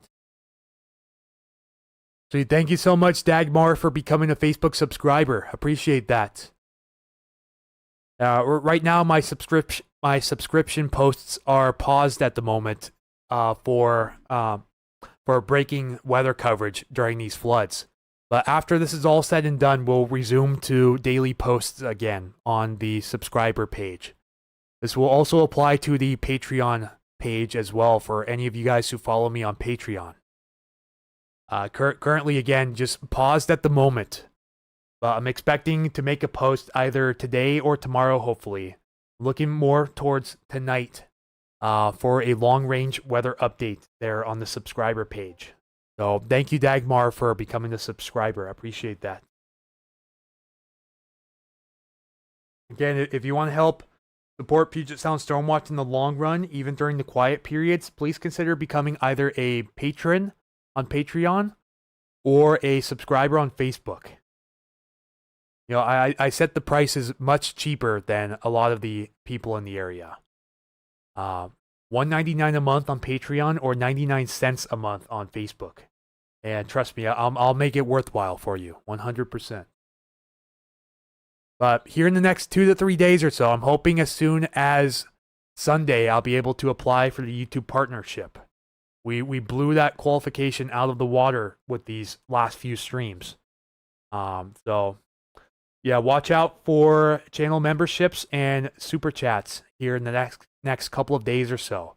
I'm hoping we have it up by Monday's stream, assuming we have a stream on Monday. Because most likely, assuming everything outside of the workplace here, doesn't interfere, then we should have a stream Monday during the wind event. If assuming we do have the wind event as it's being forecasted to happen, we should have live stream coverage during that, as well as the Pineapple Express as it comes through too. And then we'll watch river levels there too, and we'll watch the wind gust observations as they come in. That is the plan right now for Monday. No stream on Sunday, so we're not gonna have a stream on Sunday due to Sunday football. So I take Sundays off of streaming, of course, to watch the Seahawks. I usually spend time with my dad out in Tacoma, so I take that time to spend time with my family and, of course, enjoy some Seahawks football. But we should be having a stream tomorrow too, although since we're going to be on the backside of all of this flooding, it's not going to be a breaking coverage stream. It's going to be more of a formal discussion style stream like I usually do once or twice a week typically during the slow season, where I allow you guys to ask me questions about the weather, and we'll go over some long range model runs and talk about it a little bit, or of course answer any questions outside of weather you guys may have sometimes. Like, some people have asked, what's my backstory and why I chose to do Puget Sound Stormwatch, Thank you. Yeah, there's been a significant break in the rain up in Sultan Startup area, thankfully. Yeah, again, we're more worried about the rain upstream than in these little valleys down here. That's been the main concern. And that continues to be the concern going into Monday as well, because this atmospheric river plume here is going to loop back into Hawaii here, and it's again going to stretch all the way out here into the Pacific Northwest.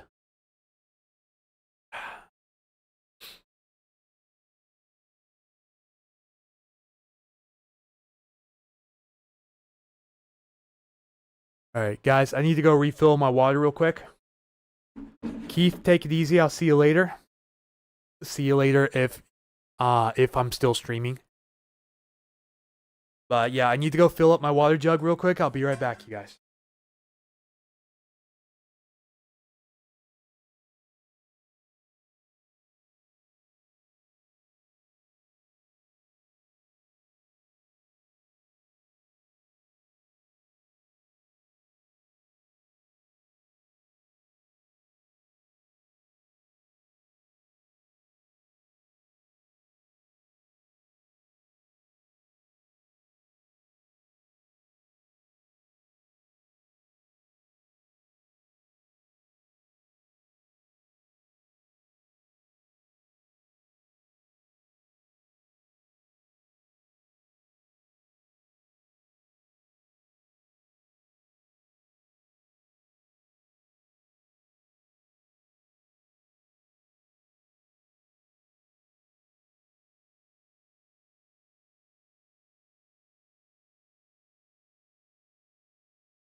Gonna take my daily multivitamins too, so hang on tightly again.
All right, where was I here?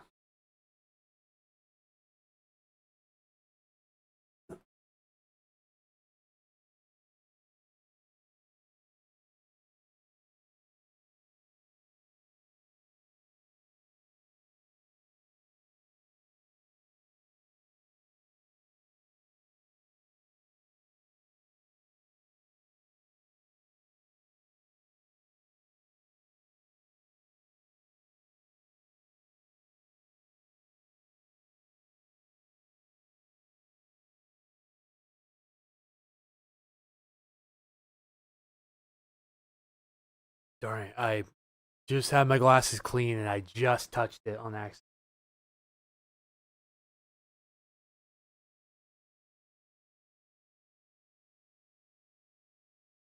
Yeah, guys, I think we're going to do a shorter stream today for sure. Probably at most. Oh, we've already gone for an hour and a half, so not a huge audience today. And for obvious reasons, we're not seeing that breaking coverage like we were before. Sure, Burlington was evacuated today. However, we should be on the apex of things finally. And we should be starting to trend down as time goes on. Really just looking at the upcoming forecast. You know what I mean? So, again,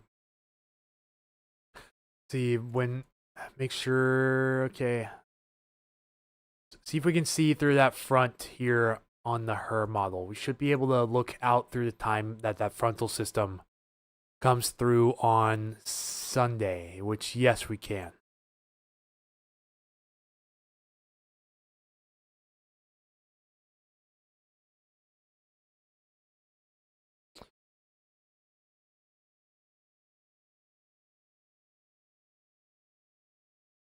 Yeah, it looks a bit blustery in Everett and maybe Tacoma at times. Very early in the morning on Sunday, but outside of that, we're not looking for really any impactful wind on Sunday. But even wind gusts of 30 miles per hour or greater can still do damage again with that soil the way it is. So, heads up, we may have some power outages at times on Sunday.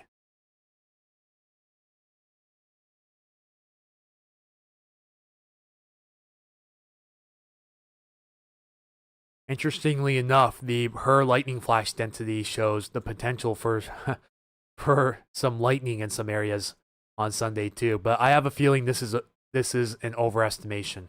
I'm not seeing really any strong indications of thunderstorms happening.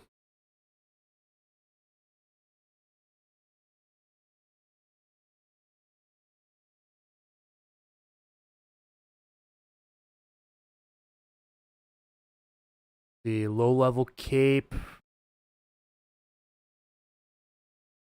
Yeah, greatest chance if we had any thunderstorms coming up, it would be along the coast for sure. Even then, it's very marginal. So unlikely to really see any thunderstorms coming up in the near term.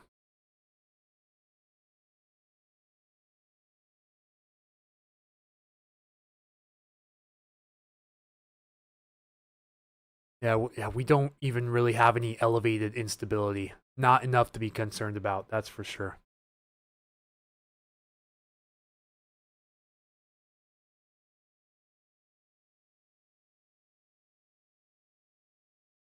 A lot of parameters here for sure. Go check the ensemble data. Because even the ensembles were showing quite a bit of wind on Monday as well. Look at average wind gusts at that time. Yeah, see? Even the ensembles are showing wind gusts of 40 miles per hour or greater across much of western Washington. This would be between 10 a.m., 4 p.m. Monday, so around the same time as the deterministic is showing.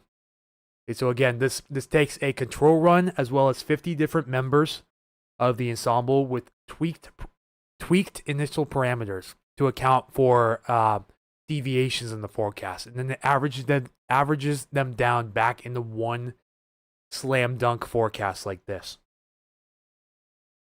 So, like I said, even the averages are showing an impressive amount of wind around the area on Monday. It's something that I think other pages and agencies should be talking about more, in my opinion.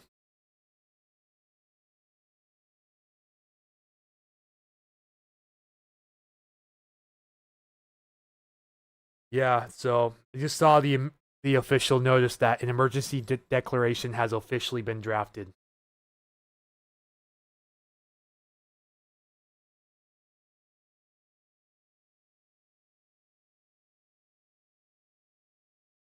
And it's not all of Washington by the looks of it. It's Benton, Chelan, Column, Grays Harbor, Jefferson, King, Kittitas, Lewis, Mason, Pierce, Skagit, Snohomish, Thurston, Whatcom, and Yakima counties, as well as the Samish Indian Reservation, and says tribal nations within the specified jurisdictions.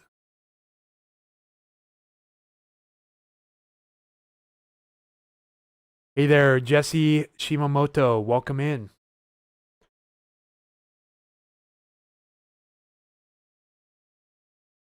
So I just posted that to my page story as well. So again, if you see the blue dot next to my logo on my page, like the blue circle around my profile picture, that means I posted a story.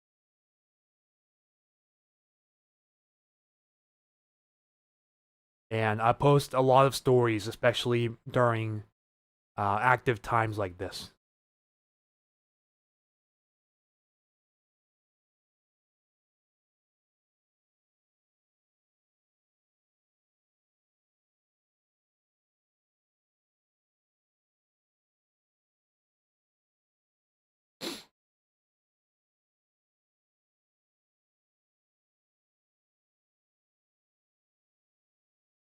Just looking at some photos right now around the area, and yeah, pretty critical for sure.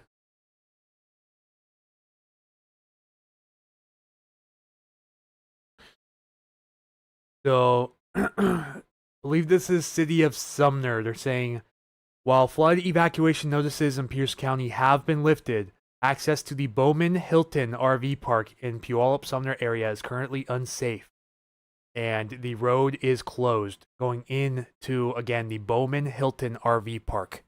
No longer accessible at this time. So heads up if you know anyone around there that may be trying to leave or trying to get back home to their RV park, they cannot at this time, till further notice.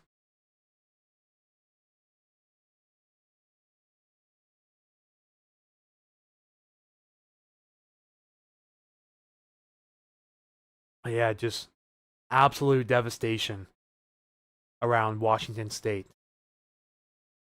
You know, I can't forget about the east side too, but you know, we don't do coverage on the east side of the state. We have Pacific Northwest Weather Watch and Washington Weather Chasers cover them, but we do primarily the west side of the state, and with the most emphasis on the immediate Puget Sound area. But during breaking events like this, we will go out of our coverage area typically to talk about other places. But yeah, again, a lot of damaging winds and major flooding in eastern Washington too, off the Cascades. I believe I heard that the Wenatchee River near Peshastin had its third all-time highest crest ever recorded with this event that we just had,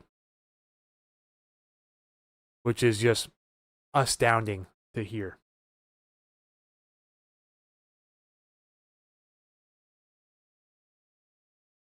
Thank you, Words Are Power 3751 for the kind words. Appreciate that.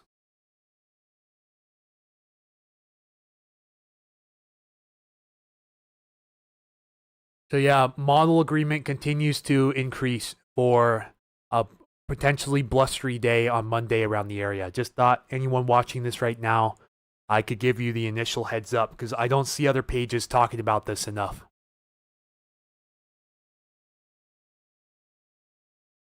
You know, I saw in Michael's briefing this morning, he started to talk about it more, so that was a good sign to see. Like the National Weather Service is kind of keeping it low key at the moment. And I hope they start to change their mind if their forecasts trend up. because the NWS typically uses the national blend of models here, which isn't showing much around the area. They typically use, the NBM here, and then they'll also use the short range ensemble forecast as well. We can see, does this show? This shows wind. This doesn't show gusts. We can at least see what the SREF model here shows for sustained winds around the area.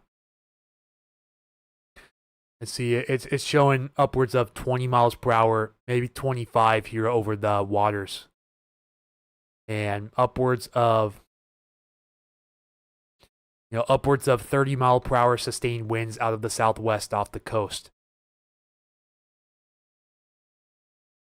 And then over the San Juan Islands, southeasterly winds upwards of 35 miles per hour possible. Basically, 26 knots is the equivalent to exactly 29.9 miles per hour. You multiply knots by 1.15 to get miles per hour. That's the conversion.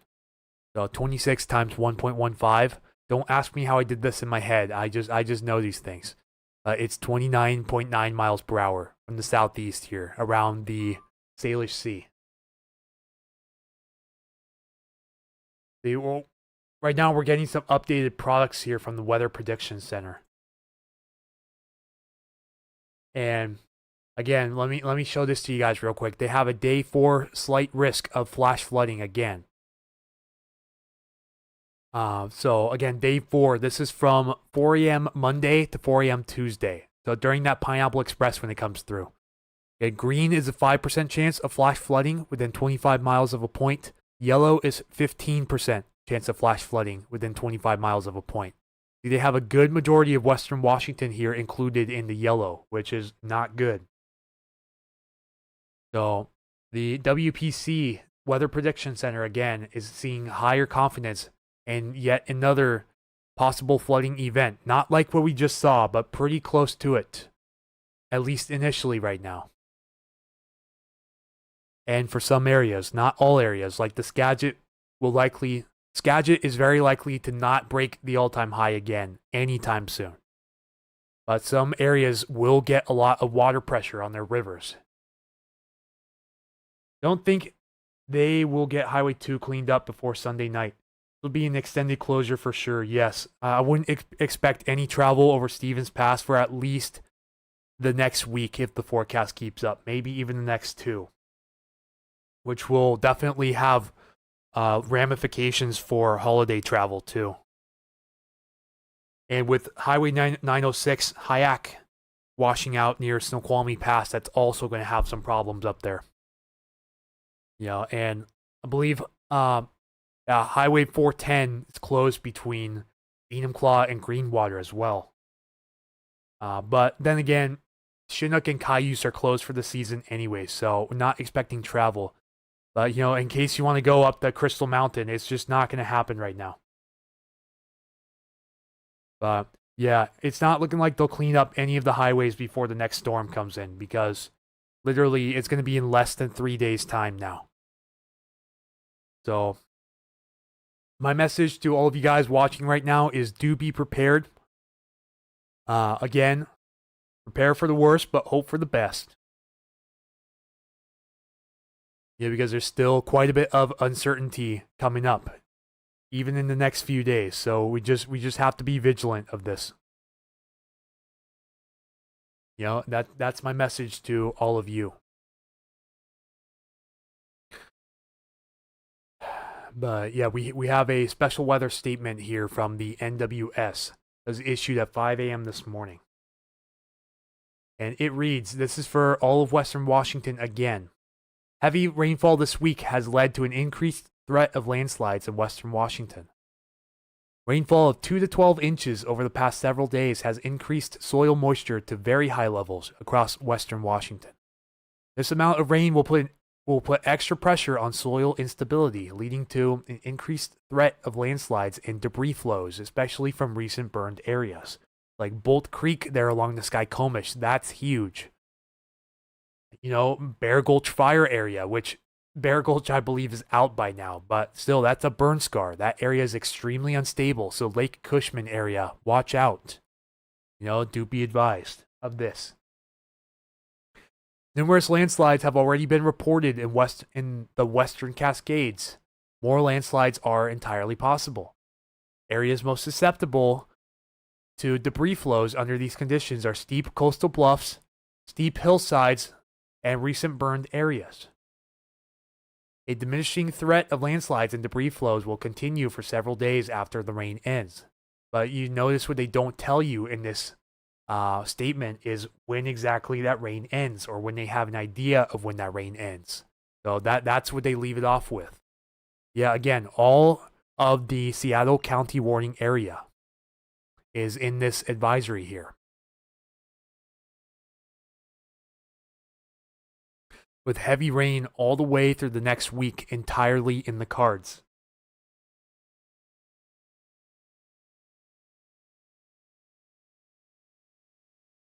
So the short range ensemble forecast here, which the NWS uses, goes out to 87 hours. And we have a City of Duval update. 203 is now fully open south. That's good. So Duval is no longer an island. Currently on site evaluating and repairing the Woodinville-Duval Road. Anticipated to open this afternoon, but anticipated opening times not yet confirmed. So a sigh of relief likely coming for residents of Duval, but unknown for Carnation at this time.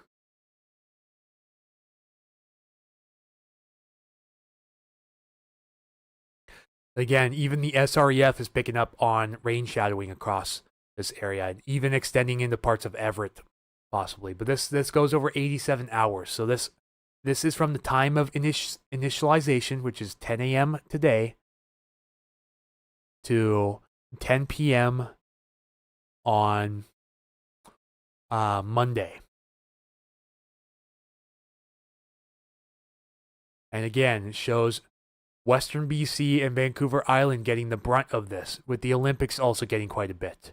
North Cascades as well. This will all be in the form of rain, almost certainly, for these river valleys and these river headwaters going down into the river valleys, which, again, not great. Down here south of Seattle, I could see over a half inch along the I-5 corridor all the way down to Longview and Vancouver over the next 3.5 days or so.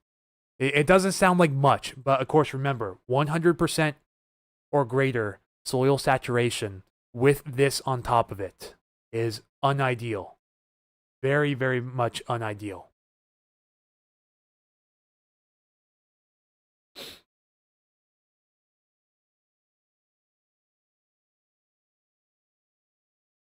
Let's see what it shows for temperature coming up.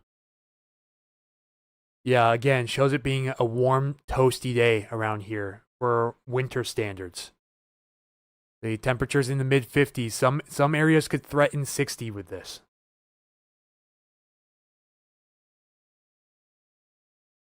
They have now corrected their traffic map. State Route 203 south of Carnation is open. Okay, good. So you cannot currently access Carnation to Duval or the other way around on 203, but you can get out of Carnation to the south, and you can get out of Duval, by the looks of it, to the north, but you can't get between them at the moment. So thank you, Dagmar, for informing me of that.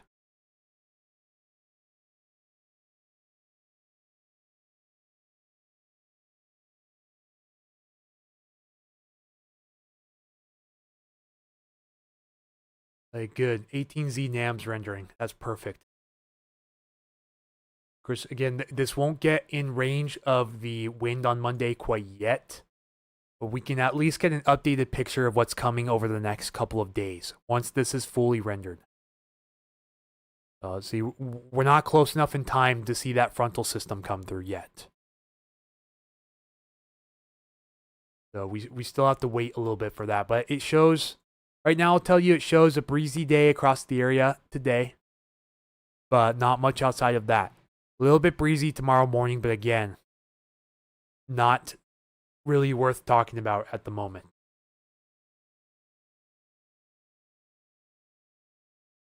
And see, it still shows it being dry the rest of today. Just some showers up in the higher elevations. Maybe some showers up in Bellingham and Blaine. A few passing showers throughout the day, but then completely clearing out Saturday when that high pressure settles back in, but only for a short time.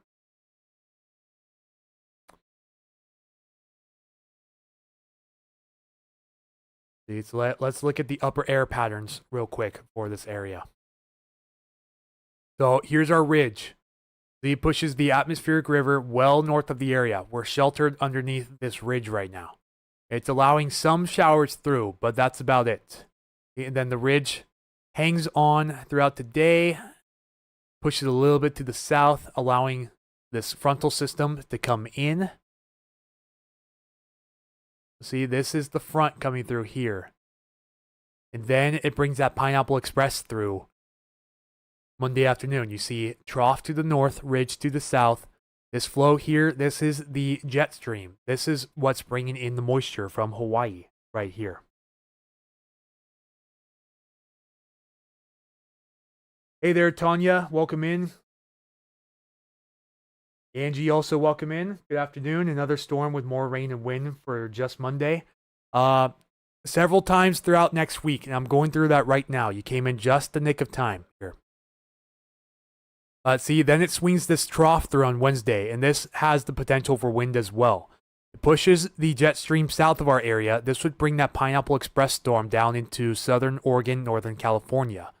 But since we're on the north side of that jet stream, this allows these systems to come through and bring these wind threats throughout the latter half of next week. And then see another trough also Friday night, Saturday morning. And then we kind of... It's hard to tell if this is the jet coming through right here or if it's dipping down directly over the area. But it does look like we have a little cutoff low over California. So... believe this is the jet stream dipping down here. We could get a little bit more moisture in that area. And don't even get me started on this. This is, let me tell you right now, take this with a grain of salt. This is fantasy range, as I call it. But this would be showing a big windstorm on Christmas around the area, but I don't expect that to happen. Imagine that, just a monstrous windstorm coming through on Christmas. Now, like I said, complete fantasy. Really, anything past 4 days here is completely uncertain. Completely uncertain. But overall, good confidence. Again, ridge filling in over the area, but breaking down a little bit, allowing this front to come through Sunday. And then the Pineapple Express sags down over our area. If we go look at jet stream winds here at 30,000 feet, we are directly under the jet stream Monday. Okay, and then it kind of flexes around a bit. Once again, let's look at this from a wider point of view here. See, clockwise winds here. A jet stream to our north, that's a ridge over the area, upper level ridge. Yeah, like Anita says, sure hope we don't get the wind, but I don't know. I don't have a good feeling about it. That doesn't mean that I'm uncertain about it. I'm just saying I don't have a great feeling about the winds that I'm seeing in the forecast in the short term. Let's see, for right now, relief in the area, jet streams to our north, but then jet stream dips south a bit and allows this system to come through the area. So, see, upper level trough here, little surface low in there with the cold front extending from it. That cold front's going to come through here on Sunday. Not really kick up the winds too much, but it'll bring some rain with it for a short time and possibly add to some of these river totals here. Let's see, then we're underneath the jet extension across the Pacific. You notice this extends down into Hawaii. This is our Pineapple Express viewing the upper levels of the atmosphere here instead of the lower levels. See, and then it still shows us under the gun from some of these weather systems here. It shows yet another trough swinging through Tuesday night and Wednesday morning. Notice this little dip in the jet stream here. That is an upper level trough. That is a disturbance coming through. Unstable weather, aka rain, wind, entirely in the cards. Coming up Wednesday as well. See, then the jet stream kind of flexes around a little bit, and then potential for more systems. As that jet stream dips south, this will again open up the storm train for our area. But then uncertainty exists after this period because we're way out. We're 8 days now. So this is unlikely to verify. Really, anything after 3 to 4 days is considered a tease at best. Okay, but again, right now, just showing an absolute monstrosity of a storm coming through on Christmas. See, that is a massive trough. But again, grain of salt. Right now, you didn't see this. This is hyperbole at best. If I posted this on the main page right now, you would all go absolutely ballistic. And that is just not going to happen. You know, if you'd like to see any more intel on the long range, please consider becoming a Facebook subscriber or a patron on Patreon. And I'll go into more depth about this, but right now, just a tease. When is this new storm coming? Hello, welcome in. I see you're a moderator on Ben's stream as well. But yeah, right now, next storm system is anticipated to come in Monday. See, as we go on throughout the day, Monday, you can't really see it from the 300 millibars. You can see it much more clearly here in the 500 millibars, which is around 18,000 feet, directly under the jet stream. And again, from a wider field of view, the white here, that is the area of neutral heights in the atmosphere between lower heights, aka troughing, and higher heights, aka ridging. Ridging is usually indicative of calmer weather, while troughing is more unstable, active weather. You see, after that jet stream dips south again, then we open up the window for storms to come in, as noted by the blue and purple areas here. Okay, so we swing a storm through here Tuesday night and the Wednesday, and then we swing another one through here Friday night and the Saturday as well. So the next week looks particularly volatile in the upcoming weather pattern. Of course, the biggest area of concern right now is that Pineapple Express on Monday. Hello, seeing a few of you guys jump on. Welcome in. Again, Anthony here, Puget Sound Stormwatch. See a number of you guys coming over from Ben's stream. Let me check if his stream's still going at the moment. Nope, his stream ended by the looks of it. So welcome in, everyone. If you're coming over from Ben's stream, you may notice I'm a moderator over on Ben's stream. We don't usually do the storm chasing live streams here. We do more of an at-home commentary kind of setup over here. So you won't notice me on the road too often, but I'm hoping as the budget begins to increase, we can make that a possibility here in the near future. Now, my vehicle needs a lot of work, so I'm not anticipating driving the doo-doo out of it here anytime soon. Because I drive a 33-year-old vehicle. It needs work. But anyways, I favor more of an at-home podcast style kind of stream. Something that you would see similar to if you know Ryan Hall, y'all, or Max Velocity, for example. Which a number of you have amazingly compared me to Ryan Hall, y'all, which I found pretty funny. But also pretty cool, too. Nowhere near as huge of a fan base. Our primary focus is a much smaller area, so it's pretty obvious that it's not going to stand out to several million people at once. But, that doesn't matter. I just primarily want to focus here on the Puget Sound area, but also include all of Western Washington in this. At least the areas that the Seattle National Weather Service covers.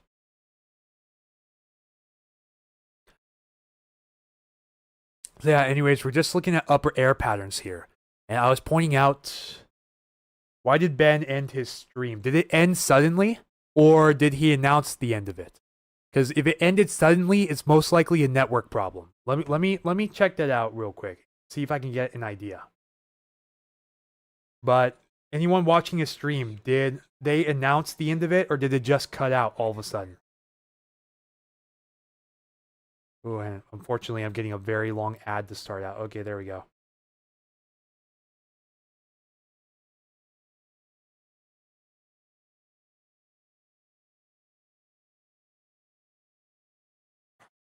Oh, nice.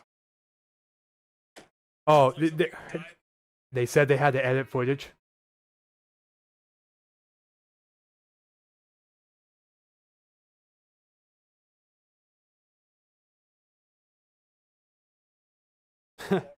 They sound so tired.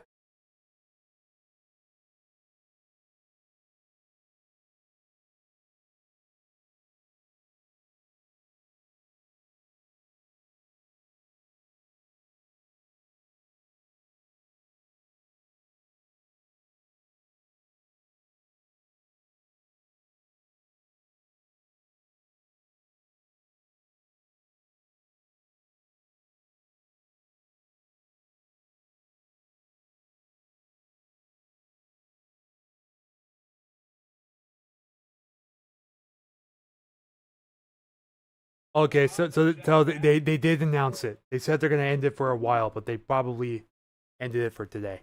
Okay. Can't wait to see video of it from the air. Yeah, absolutely, 100%. Oh yeah, yeah, that's right. Ben is catching a flight. So, okay, and Dagmar says announced. Yeah, I forgot. Ben's actually gonna be riding in a Cessna over some of these flood areas that don't have uh the TFR zone, the temporary flight restriction zone over them, which I believe parts of the Skagit have the TFR due to the National Guard being present. But I'm not sure about the Snohomish. Is Monday looking to still be windy? Yes, very much so. I was going over that here in just a second. But anyways, I was showing you guys the upper air patterns now. So this ridge here, this area of red here, this is pushing the atmospheric river to our north, allowing us a temporary reprieve from it. And then that ridge begins to back off and starts allowing weather systems in as soon as 2 days from now. Not even that. It'll bring a little trough here. See the little kinks in the flow here. A little surface-based system. A little tiny quick cold front coming through. And then the Pineapple Express begins moving in. How can I send a picture? You can either DM it to my page, Puget Sound Stormwatch, or you can tag me on a post on your Facebook, as long as you have your permission set to public. So yeah, again, you can either DM it to the page, or you can tag me in a post on Facebook, Puget Sound Stormwatch. Hey there, Car Freak 0029, welcome in. Glad to have you. Yeah, we're just watching upper air patterns right now. And see, Pineapple Express textbook. You notice how this little white area goes over Hawaii here. These are areas of neutral heights. I should say neutral height anomalies. But for those of you that don't know, the atmosphere has different heights all across the world here. And this is shown with height maps. So these are 500 millibar height anomalies, aka the heights of the atmosphere at 18,000 feet above ground level. So in this case, you can have lower heights, the darker colors, or you can have higher heights, the brighter colors up here. See, look at this monster. This is called a ridge up here. So a ridge in the north hemisphere is an area of clockwise rotating winds about an area of higher pressure. This results in sinking winds, which does not allow lift for showers and thunderstorms to form. So this typically is conductive of calmer, stable weather patterns, which is why we're not getting a lot of this rain in the area today, because we're being sheltered by this blocking ridge, allowing the jet stream to move north of the area. But that's going to start to begin to break down, allow that Pineapple Express in, and then once that Pineapple Express moves south, we open up the storm window again, and you see we swing this upper level trough through here. The first one appears to move through sometime on the day Wednesday. And what this doesn't show is the potential for that system to come through on Monday. It's very subtle. But you can see some of the little kinks here in the upper level flow. These are called ISO tacks here. Different from ISO bars on surface level maps. These are ISO tacks. These are showing heights in the atmosphere in decameters. So you multiply these by 10 meters at this height, or by 10 at this height to get meters. Like for example, 5,400 meters at this height. You see there's a very, very subtle kink right there. You could just barely see it. Very subtle. But right behind that Pineapple Express, that's our system we're looking at for winds here on Monday. Took a peek in Burlington. Traffic looks pretty normal. Some businesses are open over there. Interesting. I wonder, does anyone know if they're pulling back the evacuations right now in Burlington? Has anyone heard any up-to-date information? Like, to the minute, if possible. I think sounds like I got a message here. So I think, is that from you, Dagmar? Let me go check that out real quick. Stand by.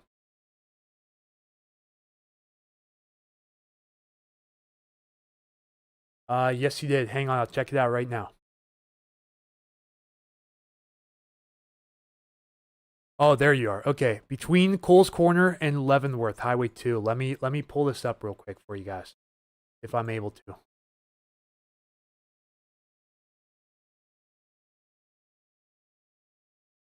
Okay, here we go. It's a low resolution image, so we won't be able to zoom in farther than this. But this is Highway 2. This, I believe, this might be facing eastbound, I believe, right? Verifying the pictures before I share. Okay, thank you. Yeah. So confirm. This is a Highway 2 washout. I believe they said, yeah, this was on the east side of the mountains towards Leavenworth. But yeah, Highway 2 washed out. We'll most likely have to constrict this down to one lane for quite some time.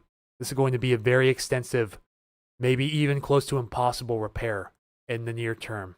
Yeah, thank you, Dagmar, for bringing that up to my attention. Yeah, I'll keep the message window open just in case.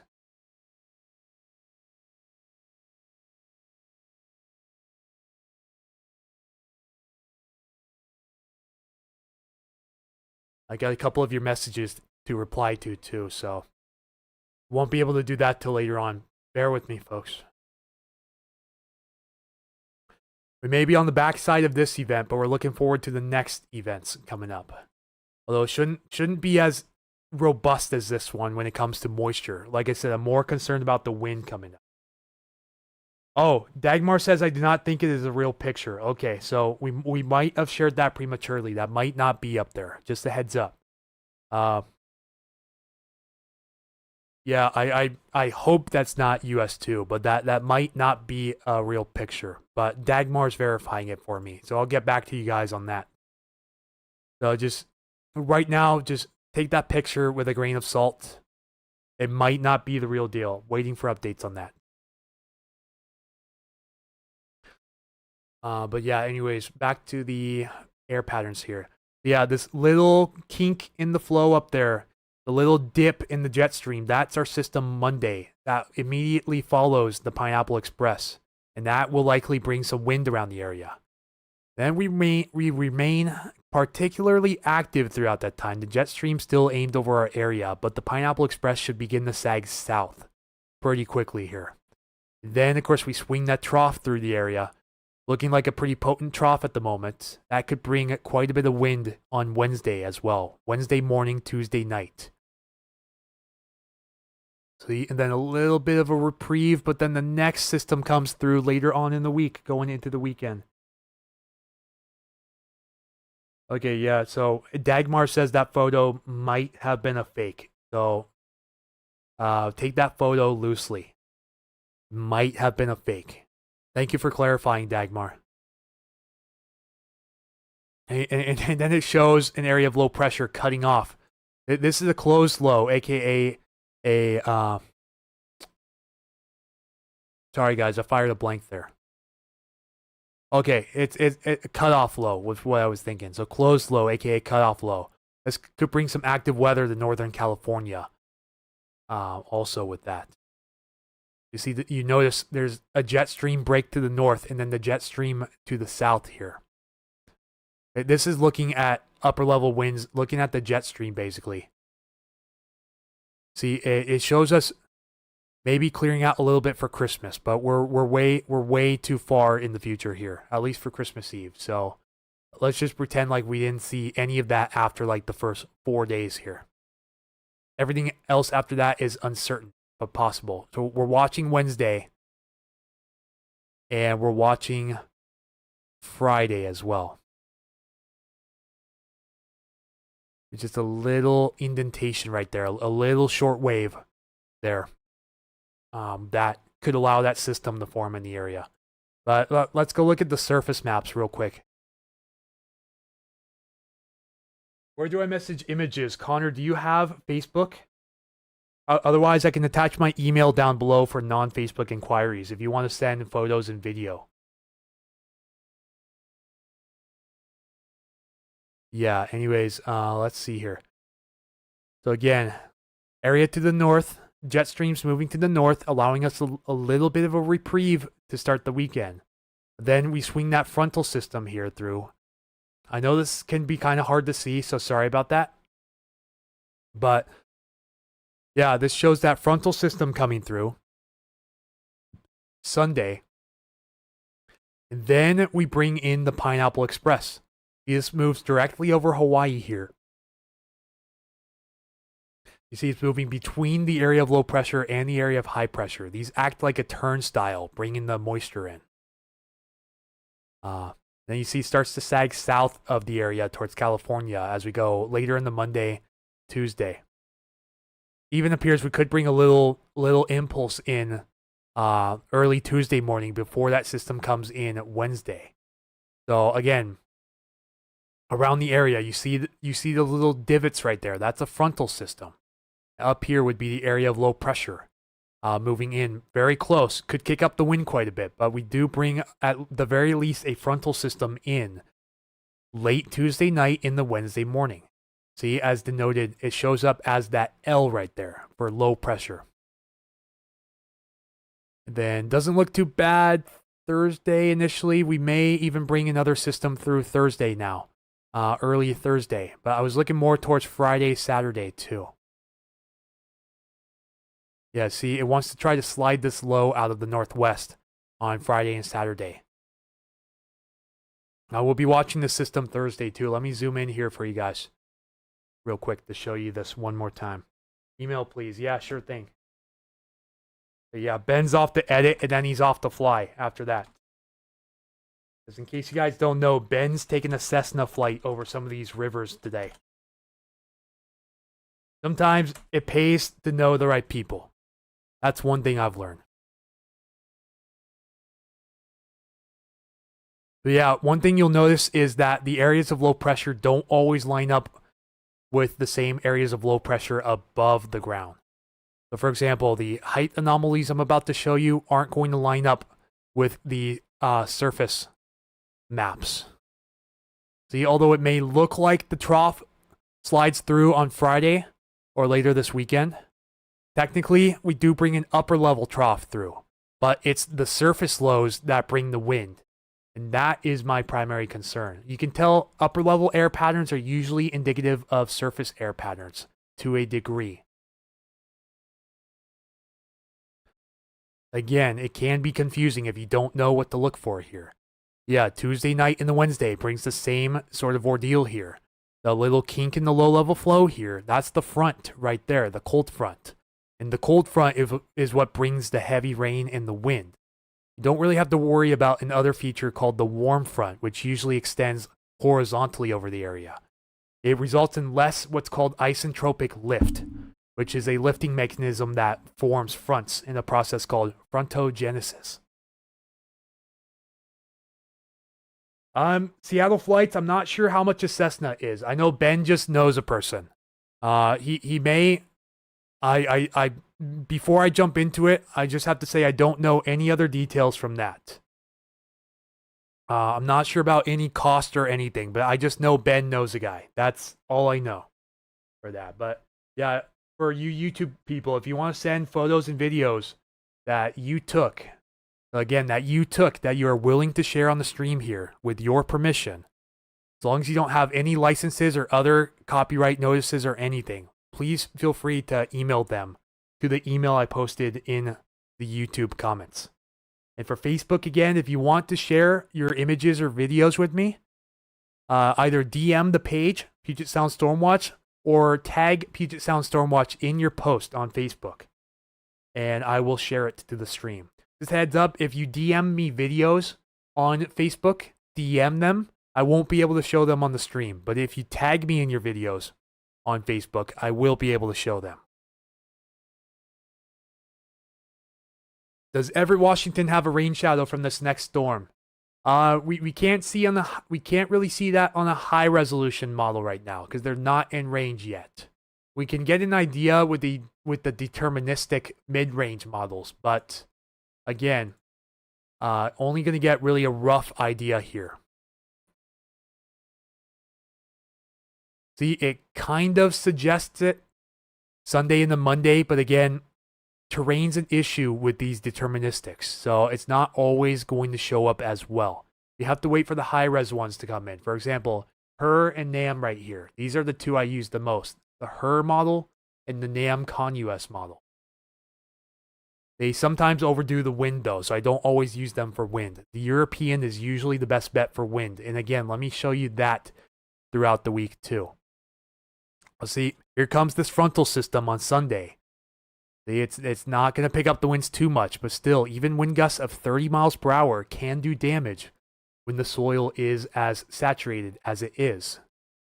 But I'm more worried about Monday. Look, see, when Monday comes in, it's bringing all these areas close to 50 miles per hour, 40 plus right now on this deterministic.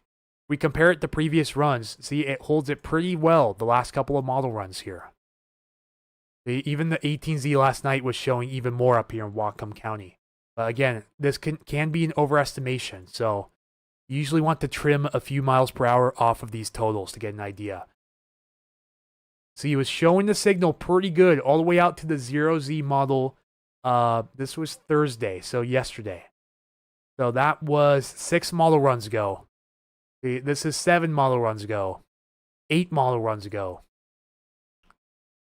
You know, it was only back until about Wednesday's model runs in the early morning time that it wasn't showing this as good. You see the last like 10 or so model runs have been showing pretty noticeable winds around Western Washington throughout the day on Monday.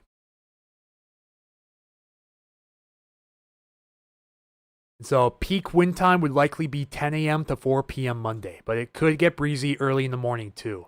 This is 4 a.m. to 10 p.m. on Monday. Up here in the north, it could get breezy even sooner. Sunday night, perhaps. These wind gusts would be offshore up here. So these would be going up the Strait of Georgia here, out of the southeast. You know, so winds may start offshore at first. But then they switch to onshore, and we get those southwesterlies here through the Sound, and the westerlies in through the Strait of Juan de Fuca. You know, and then that system passes through, and then we bring another impulse through on Tuesday morning. Again, breezy, but not particularly an area of interest. Then Wednesday system comes through, and again, it brings another punch, most likely. This is actually Tuesday night. So Tuesday night into Wednesday is what I meant to say. So we could have a 1-2 punch Monday, Tuesday. But the timing is shifting around a little bit. So we'll have to wait till we get further in range of the high-res models to really start to pinpoint some timings within about, let's say, plus or minus 1 to 2 hours of when it actually happens.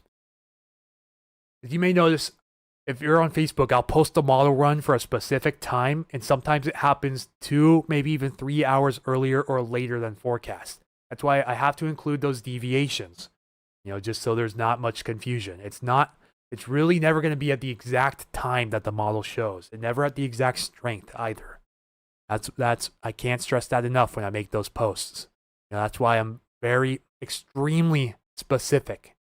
Yeah, showing quite a few winds Tuesday afternoon into Wednesday morning around the area. This is from 10 p.m. Tuesday to 4 a.m. Wednesday, and again, 40 mile per hour plus gusts, upwards of 50 in some areas, like here over the open waters, you know, North Sound area. This would be a pretty crazy westerly surge if that were to verify. Over 60 miles per hour for Whidbey Island. Are you kidding me? After all, well, thankfully, you guys didn't get too much of the rain. But if it reaches farther west, like Skagit County, for example, then that's when I say, are you kidding me? You know?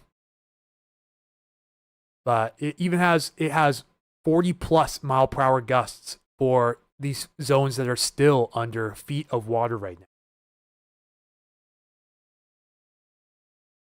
Yeah, like Sonia said, please be sure to hit the like button and subscribe to help get the word out there to everyone. And for live stream notifications like this one, be sure to ring that bell. Yeah, ring that bell. Set notifications to all if you're on YouTube. See, and then again, another windy day, Thursday night possible too, with that system coming through. But it doesn't look too terrible at this time. But even then, again, wind gusts of this speed with the soil as saturated as it is right now can bode some, can bring serious problems to this area. That's what I'm trying to say. It can bring exacerbated impacts. It doesn't take much to uproot a tree if the soil isn't thick enough to hold it down. If it's liquid is not going to hold a tree. It's simple science there, folks. You know what I'm saying?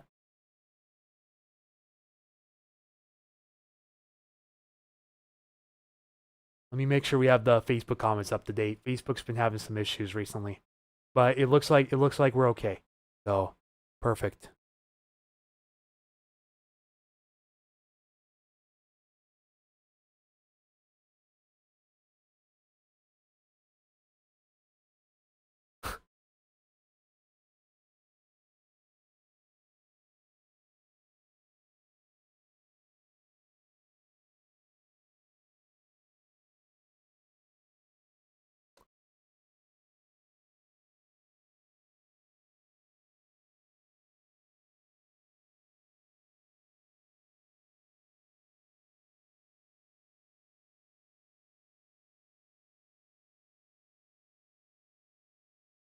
Okay, Connor, I just received your email. I'll pull your pictures up real quickly here. Feel free to share. Snohomish River flooding on Larimer Road. Yeah, so these are from, let's see, what's your channel again? Okay, these are from Connor Neely E2Q here on YouTube. So Connor, thank you for sharing your photos. Again, Snohomish Valley along Larimer Road here. The only things sticking up are some trees and the power poles going through the area. Just horrifying flooding. See, those are roofs of full-size buildings right there. You can see what looks like, is that the railroad trestle in the back there?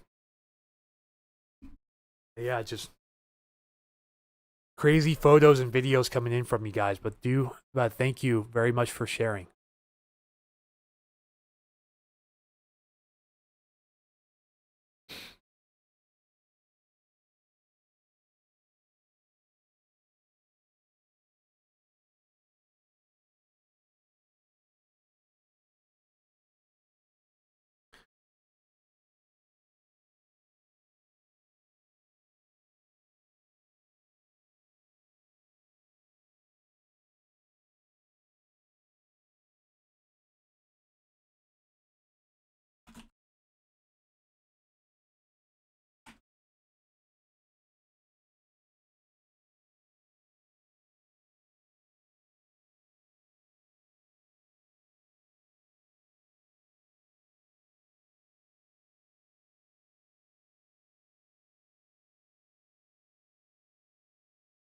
Again, people are still dragging politics into the weather.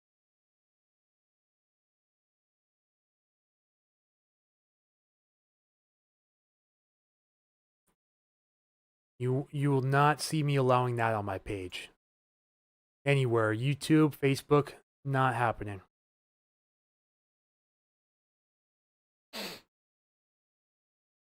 That's a lot of water. Yes, that is correct. Very much insane. Very much so.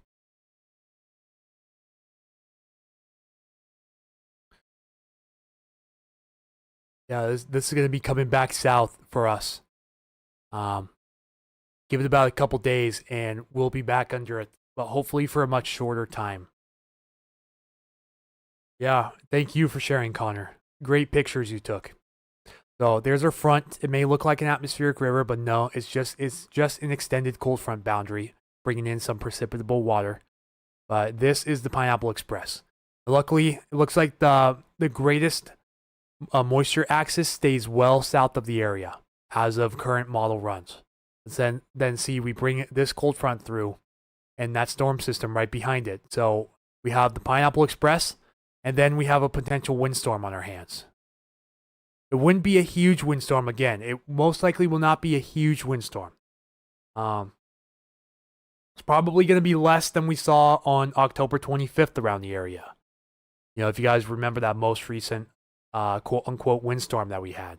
It was a region-wide blow that night. We consider that to be a windstorm. It'll most likely be less than that, but we didn't have much soil moisture right before that. This is literally going to bring a Pineapple Express through and then some heavy wind through immediately after. There'll be little to no downtime whatsoever, and that is the biggest concern. If you know what I mean. So, and then we swing that next system through Tuesday morning, and then another system Tuesday night. So we could have two of these little systems come through on Tuesday. Again, both possibly bringing wind and more rain on top of what we already have. And then we watch yet another potential atmospheric river with this next system Thursday morning as well. But where exactly is this going to land? If this moves north, we'll have a similar situation on Monday again. Atmospheric river and wind at nearly the same time. See, right now, this would bring some pretty decent wind to us Thursday afternoon, too. But if it were in a better area, a little bit of a better landing zone there, move it a little bit north here. You not only have the atmospheric river coming through, but you have it being blustery at the exact same time. Just not great. And then hopefully we remain on the south side of this jet stream. And again, we're in fantasy land here, but we're watching out for Christmas or Boxing Day potentially for a storm coming through also. But most likely that's not going to happen. It's going to change almost certainly. Ryan's asking, when tons of water just dumps into the ocean, does the ocean level rise or stay the same? That's a great question. You have several factors that go into floodwaters receding, such as groundwater levels. Tides also matter too. Like we just passed high tide up here in some of these areas, so likely some of the floodwater levels were exacerbated a bit along these river deltas. But eventually the water has to go somewhere, right? So eventually the ocean takes in the water, and in this case, the Puget Sound. Of course, compare the volume of a river flooding to hundreds of square miles of water, and it doesn't make much of a difference in the bigger picture. You know what I mean? So eventually the Puget Sound will be able to take in this water. But yeah, with groundwater levels so saturated, it won't really be able to soak up the floodwater in that area. So basically it's going to repel it into the Puget Sound, which in effect repels it back into the ocean. Yeah, Anita said if we do get wind coming. We're still close enough in the potential event where it could be a flop. Yeah, models could do a little flipperoo on us and say, haha, you're not getting any wind. We're still within the time period of that. But we're starting to get dangerously close to that 72-hour window where model agreement improves. You know what I'm saying? So just a little heads up to that. So areas directly along the river deltas may notice a rise in water levels along the Puget Sound, but it should be pretty minimal. Like as long as you don't dump an entire dam's worth of water into the Puget Sound, in which case you would probably notice that.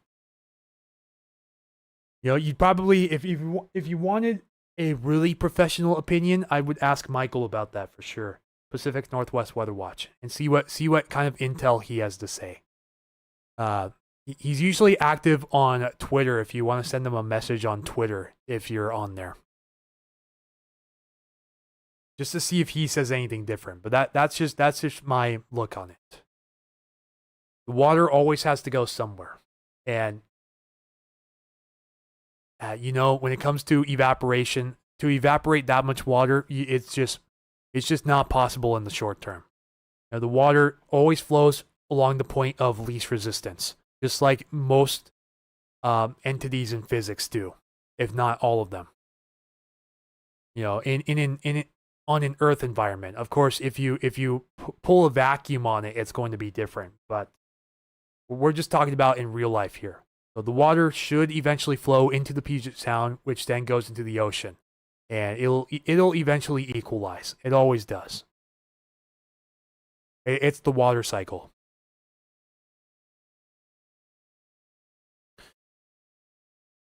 Again, atmospheric river north of our area, and we bring the front through Sunday, and then our Pineapple Express through on Monday. Again, looks like heavy rainfall rates possible in some areas, especially over the Olympics. And then we bring some of that heavy rain up here, and then we swing that system through right behind it.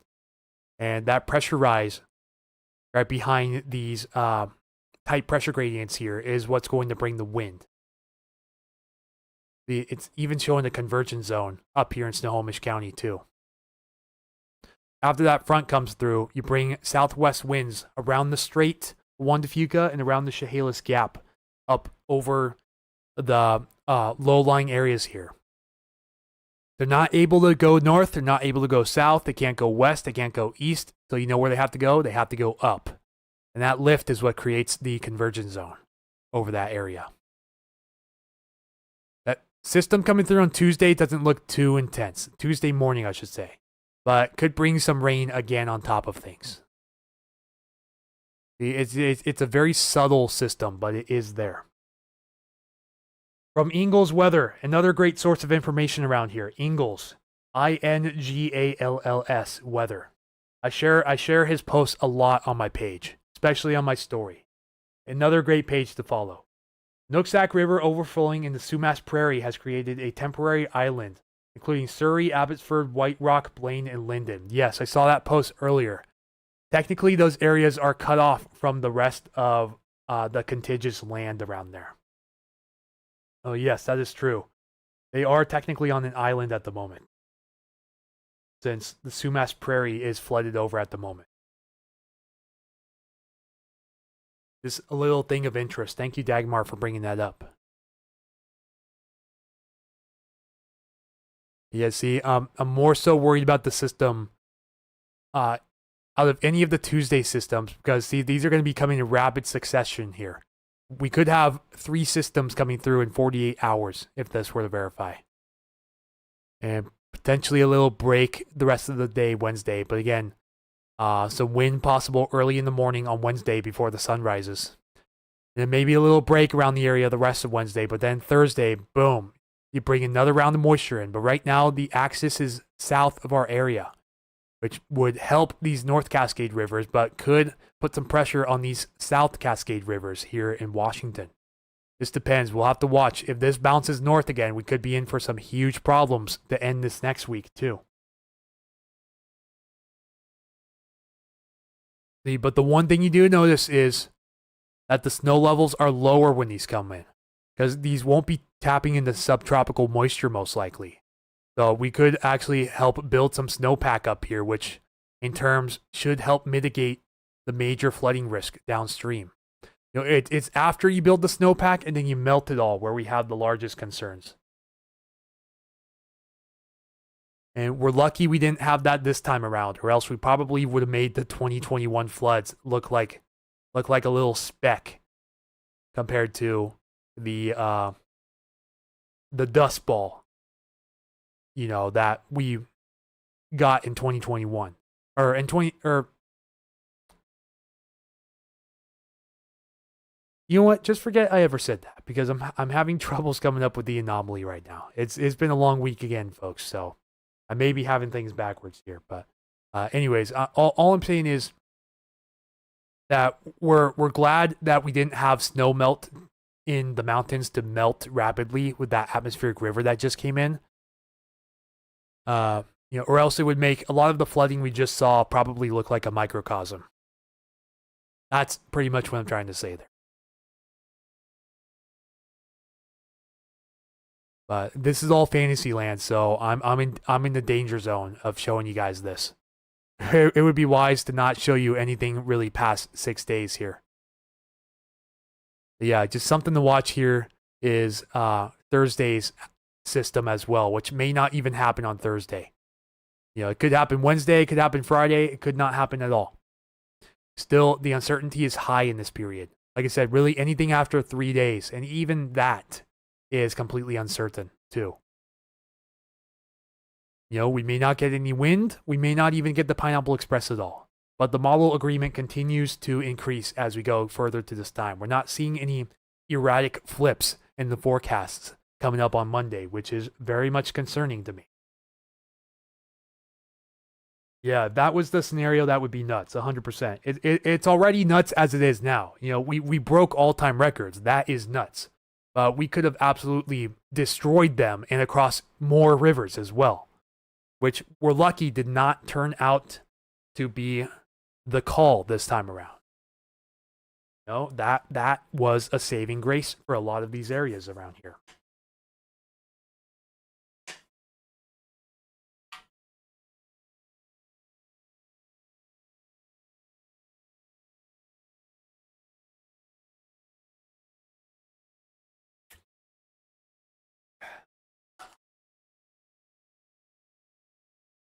Okay, update about the Highway 410 closure from Dagmar DeVere.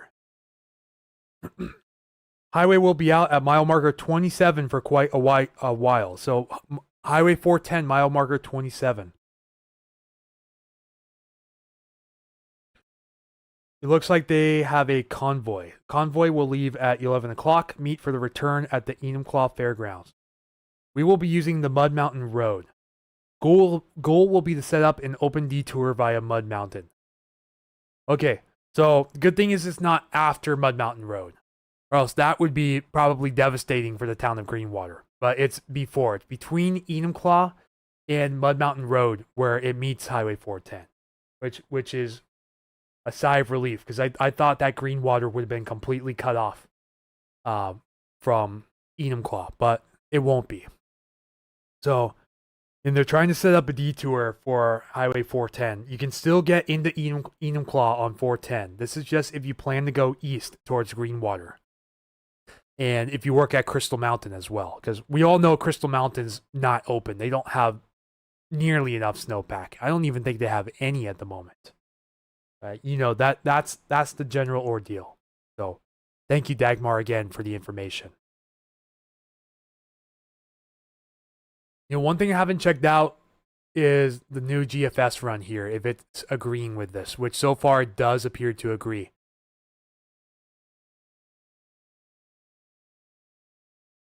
It agrees with the front coming through. Then it starts to bring that Pineapple Express through as early as Sunday night. But again, with peak rain likely around the area by the early morning time on Monday. And then again, it picks up on that system right behind it, too.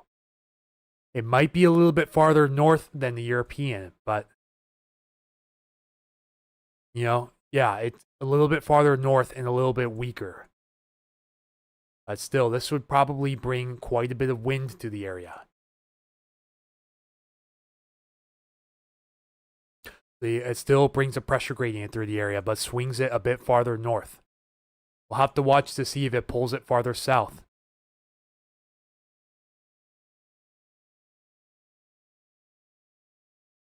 Checking out some previous model runs here.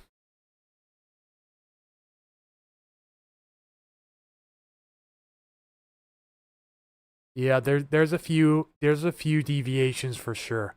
But one thing that these previous model runs have agreed on is that Pineapple Express happening in general.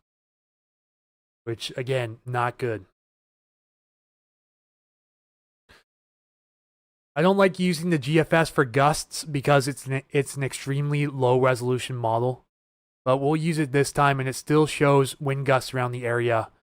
At least just wind gusts that are significant throughout the day on Monday. So, pretty similar forecast between the GFS and the European, which is something you just don't want to see. Let's check what the Canadian shows on this one, shall we?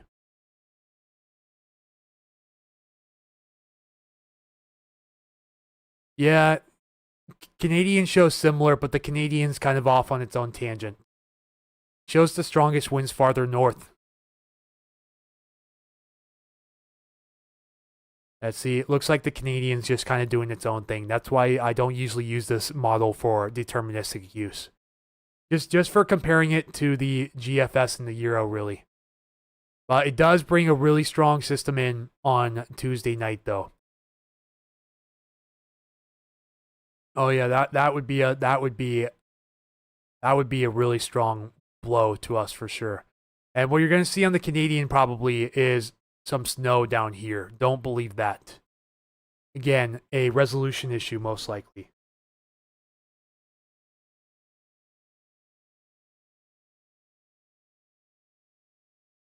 It turns out we do have a verified photo from Dagmar now. So, Canadians still showing that system Thursday too. So we have at least modest agreement between most of the model runs here for that, which again is not something you want to see. And we haven't checked the AI pressure map yet. See what the AI has to say.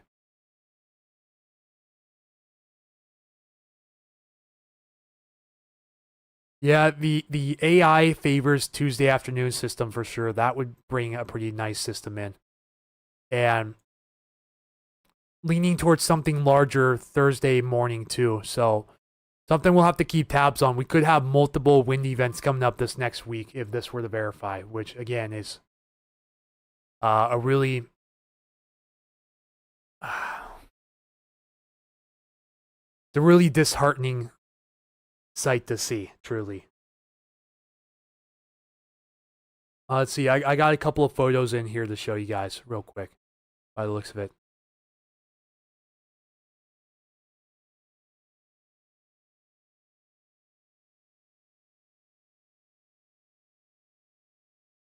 Okay, yeah, so that photo was legitimate from Tumwater Canyon. So Highway 2 is washed out. At least the half closest to the what is that? The Skycomish up there? Probably. Way up it's either the Skycomish or the Wenatchee on the east side. I think it's the Wenatchee along Cole's Corner in Leavenworth, Tumwater Canyon. Yeah, they just had a major flood crest, third highest all time, as far as I know. Yeah, this is from the Natchez area. Again, lower resolution image, so I won't be able to zoom in, but see, it took out pretty much the entirety of the road right there. I believe that's US 12. This is US 12 through Natchez, by the looks of it.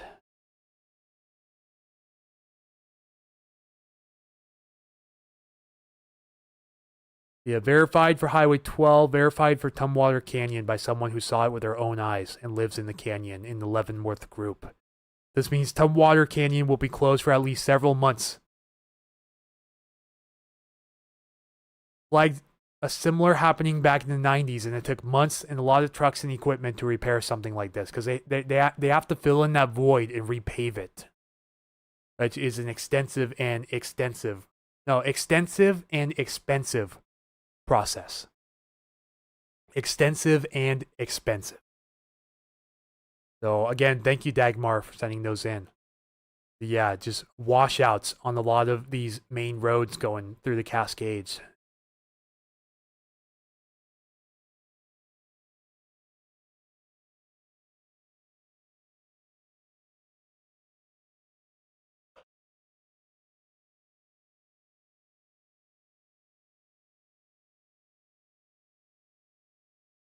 Ugh.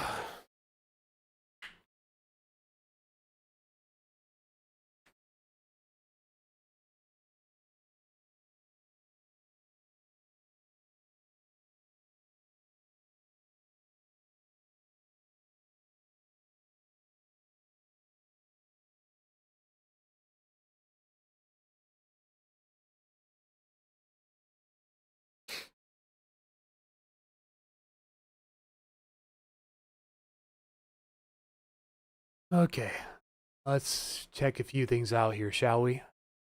Let's check some updated flood gauges.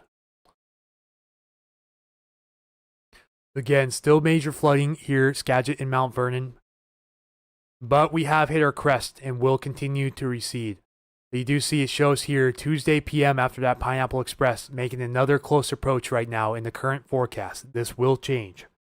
But the current is that it may get close to major flood stage again here in Mount Vernon and Burlington, but not to the level we just saw. Not even close to that. It's like very high-end moderate, low-end major right now by 10 p.m. Tuesday. So just an early heads up. If you have anyone that's out there, tell them to monitor the forecasts Monday onwards. We're seeing improving conditions around the other river valleys outside of the Snohomish and the Cedar right now. The great news again for a lot of these Southwest Washington rivers, which are out of major flood stage and no longer anticipating major flood stage. Again, picking up on this little impulse Tuesday and Wednesday too. Could hit moderate flood stage again along the Cowlitz and Randall. So the forecasts are beginning to adjust. The Skokomish, Monday 10 p.m. during that Pineapple Express, moderate flood stage possible. Also Tuesday 10 p.m. too, and with Thursday's system as well. These forecasts are taking model input and they're putting them into these charts here to make a reasonable guess on where the river levels could rise and at what approximate time in 6-hour intervals for most of these. So just something to keep tabs on as the days go on.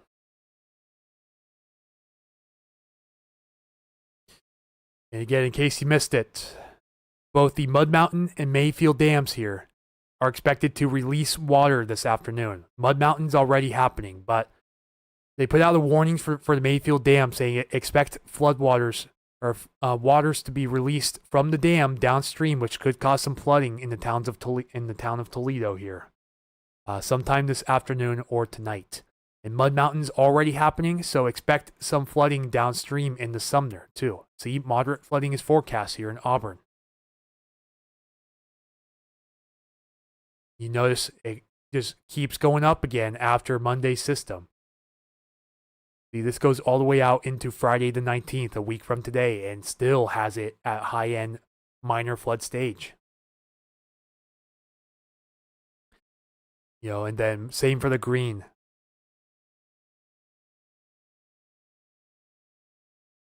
It takes in input from Monday's potential system, but luckily is on the decline as time goes on. This goes all the way out to the 22nd, so this forecast will likely change during that time. Take that with a grain of salt.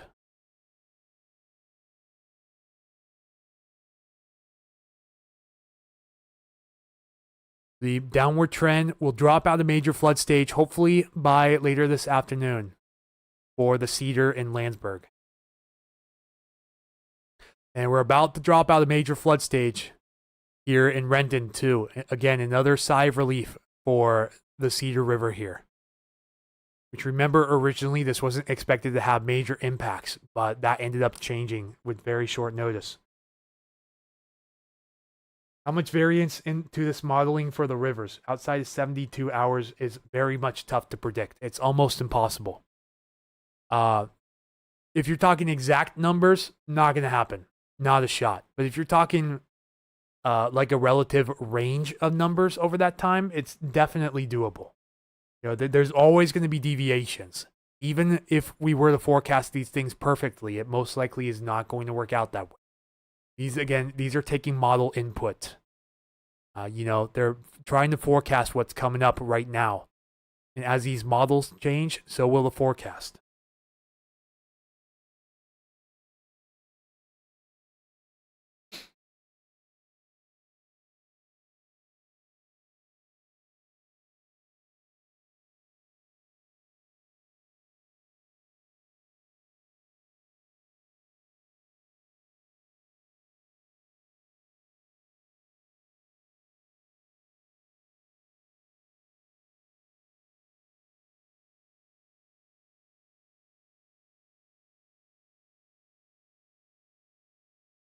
All right, just saw someone became a patron here on Patreon. Thank you. Robert LeBeau, who's trying out the 7-day free trial Again, I have a free trial here on Patreon if you guys not on Facebook would like to look at the blogs here. Let me put this in real quick.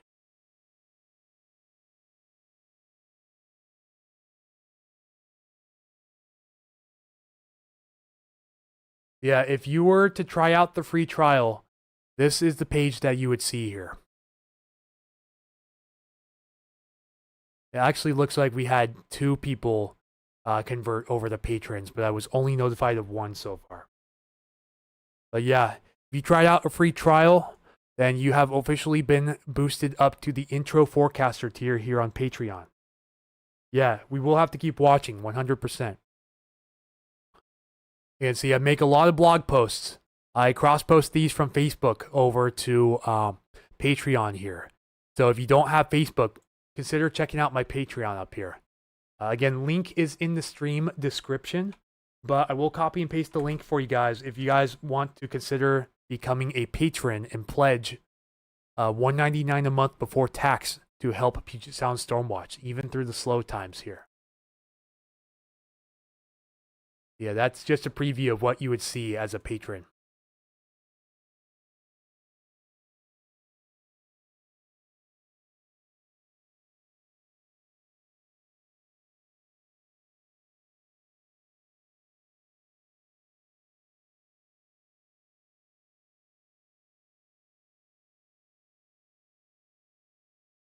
All right, folks, I think we're going to begin to wrap things up today. Much shorter stream compared to my recent ones, but we're still going on 3 hours here.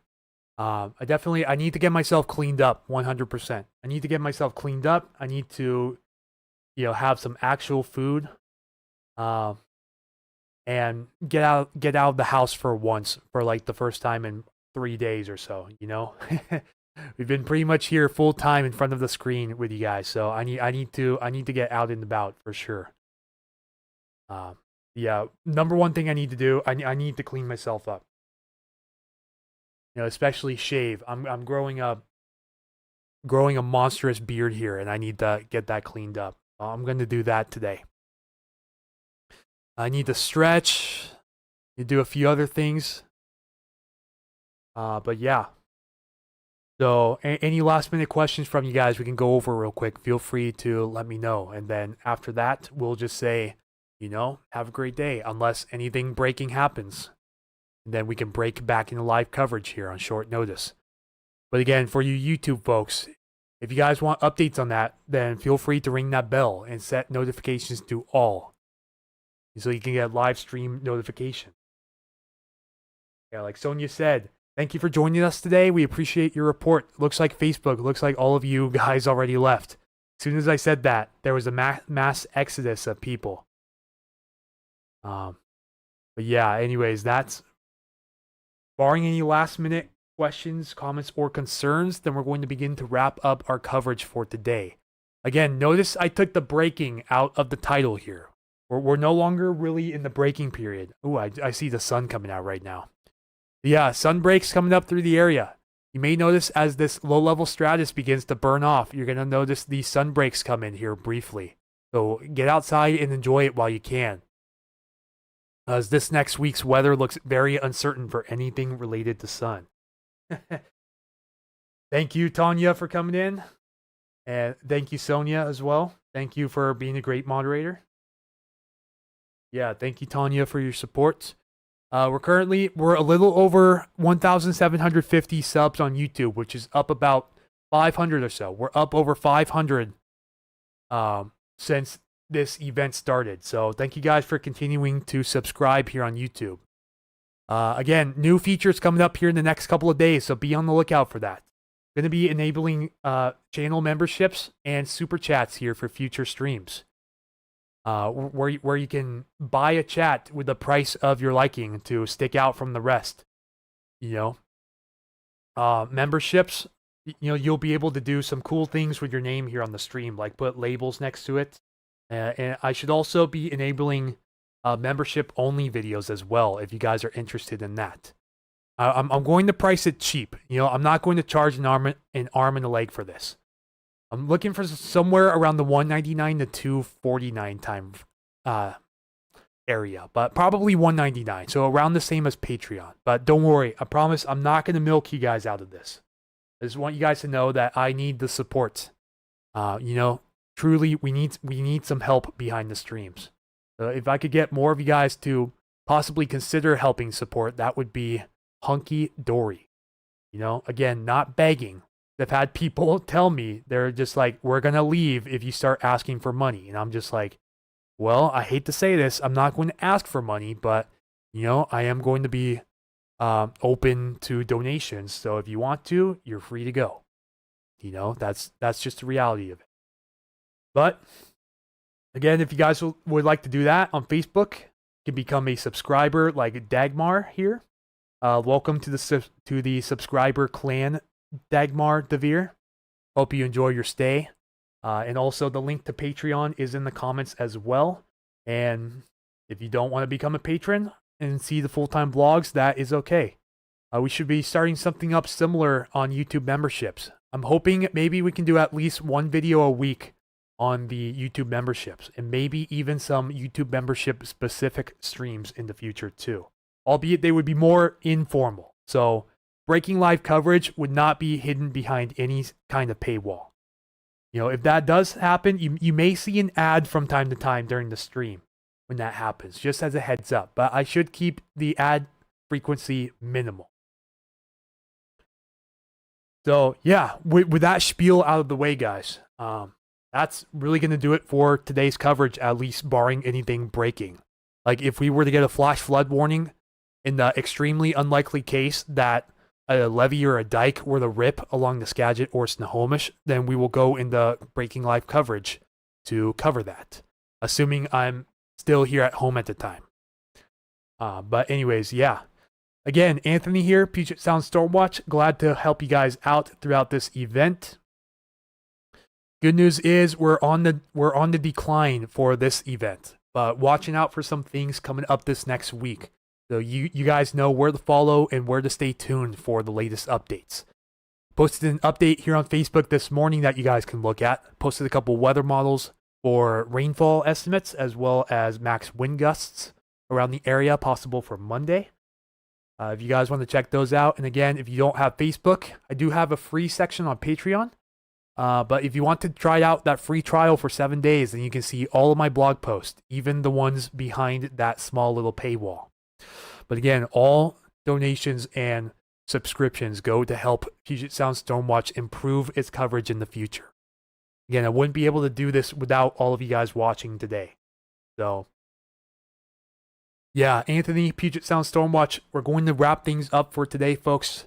Looks like we're just shy of 3 hours. We're literally seconds away from 3 hours. So we're going to hit that 3 hour mark, and then we're going to wrap things up. So again, have a great day, folks. Heed all warnings, heed all evacuation orders if they happen. The next week, still very uncertain. A very fluid situation coming up. So make sure you guys stay tuned, and I'll try to deliver the latest updates as soon as I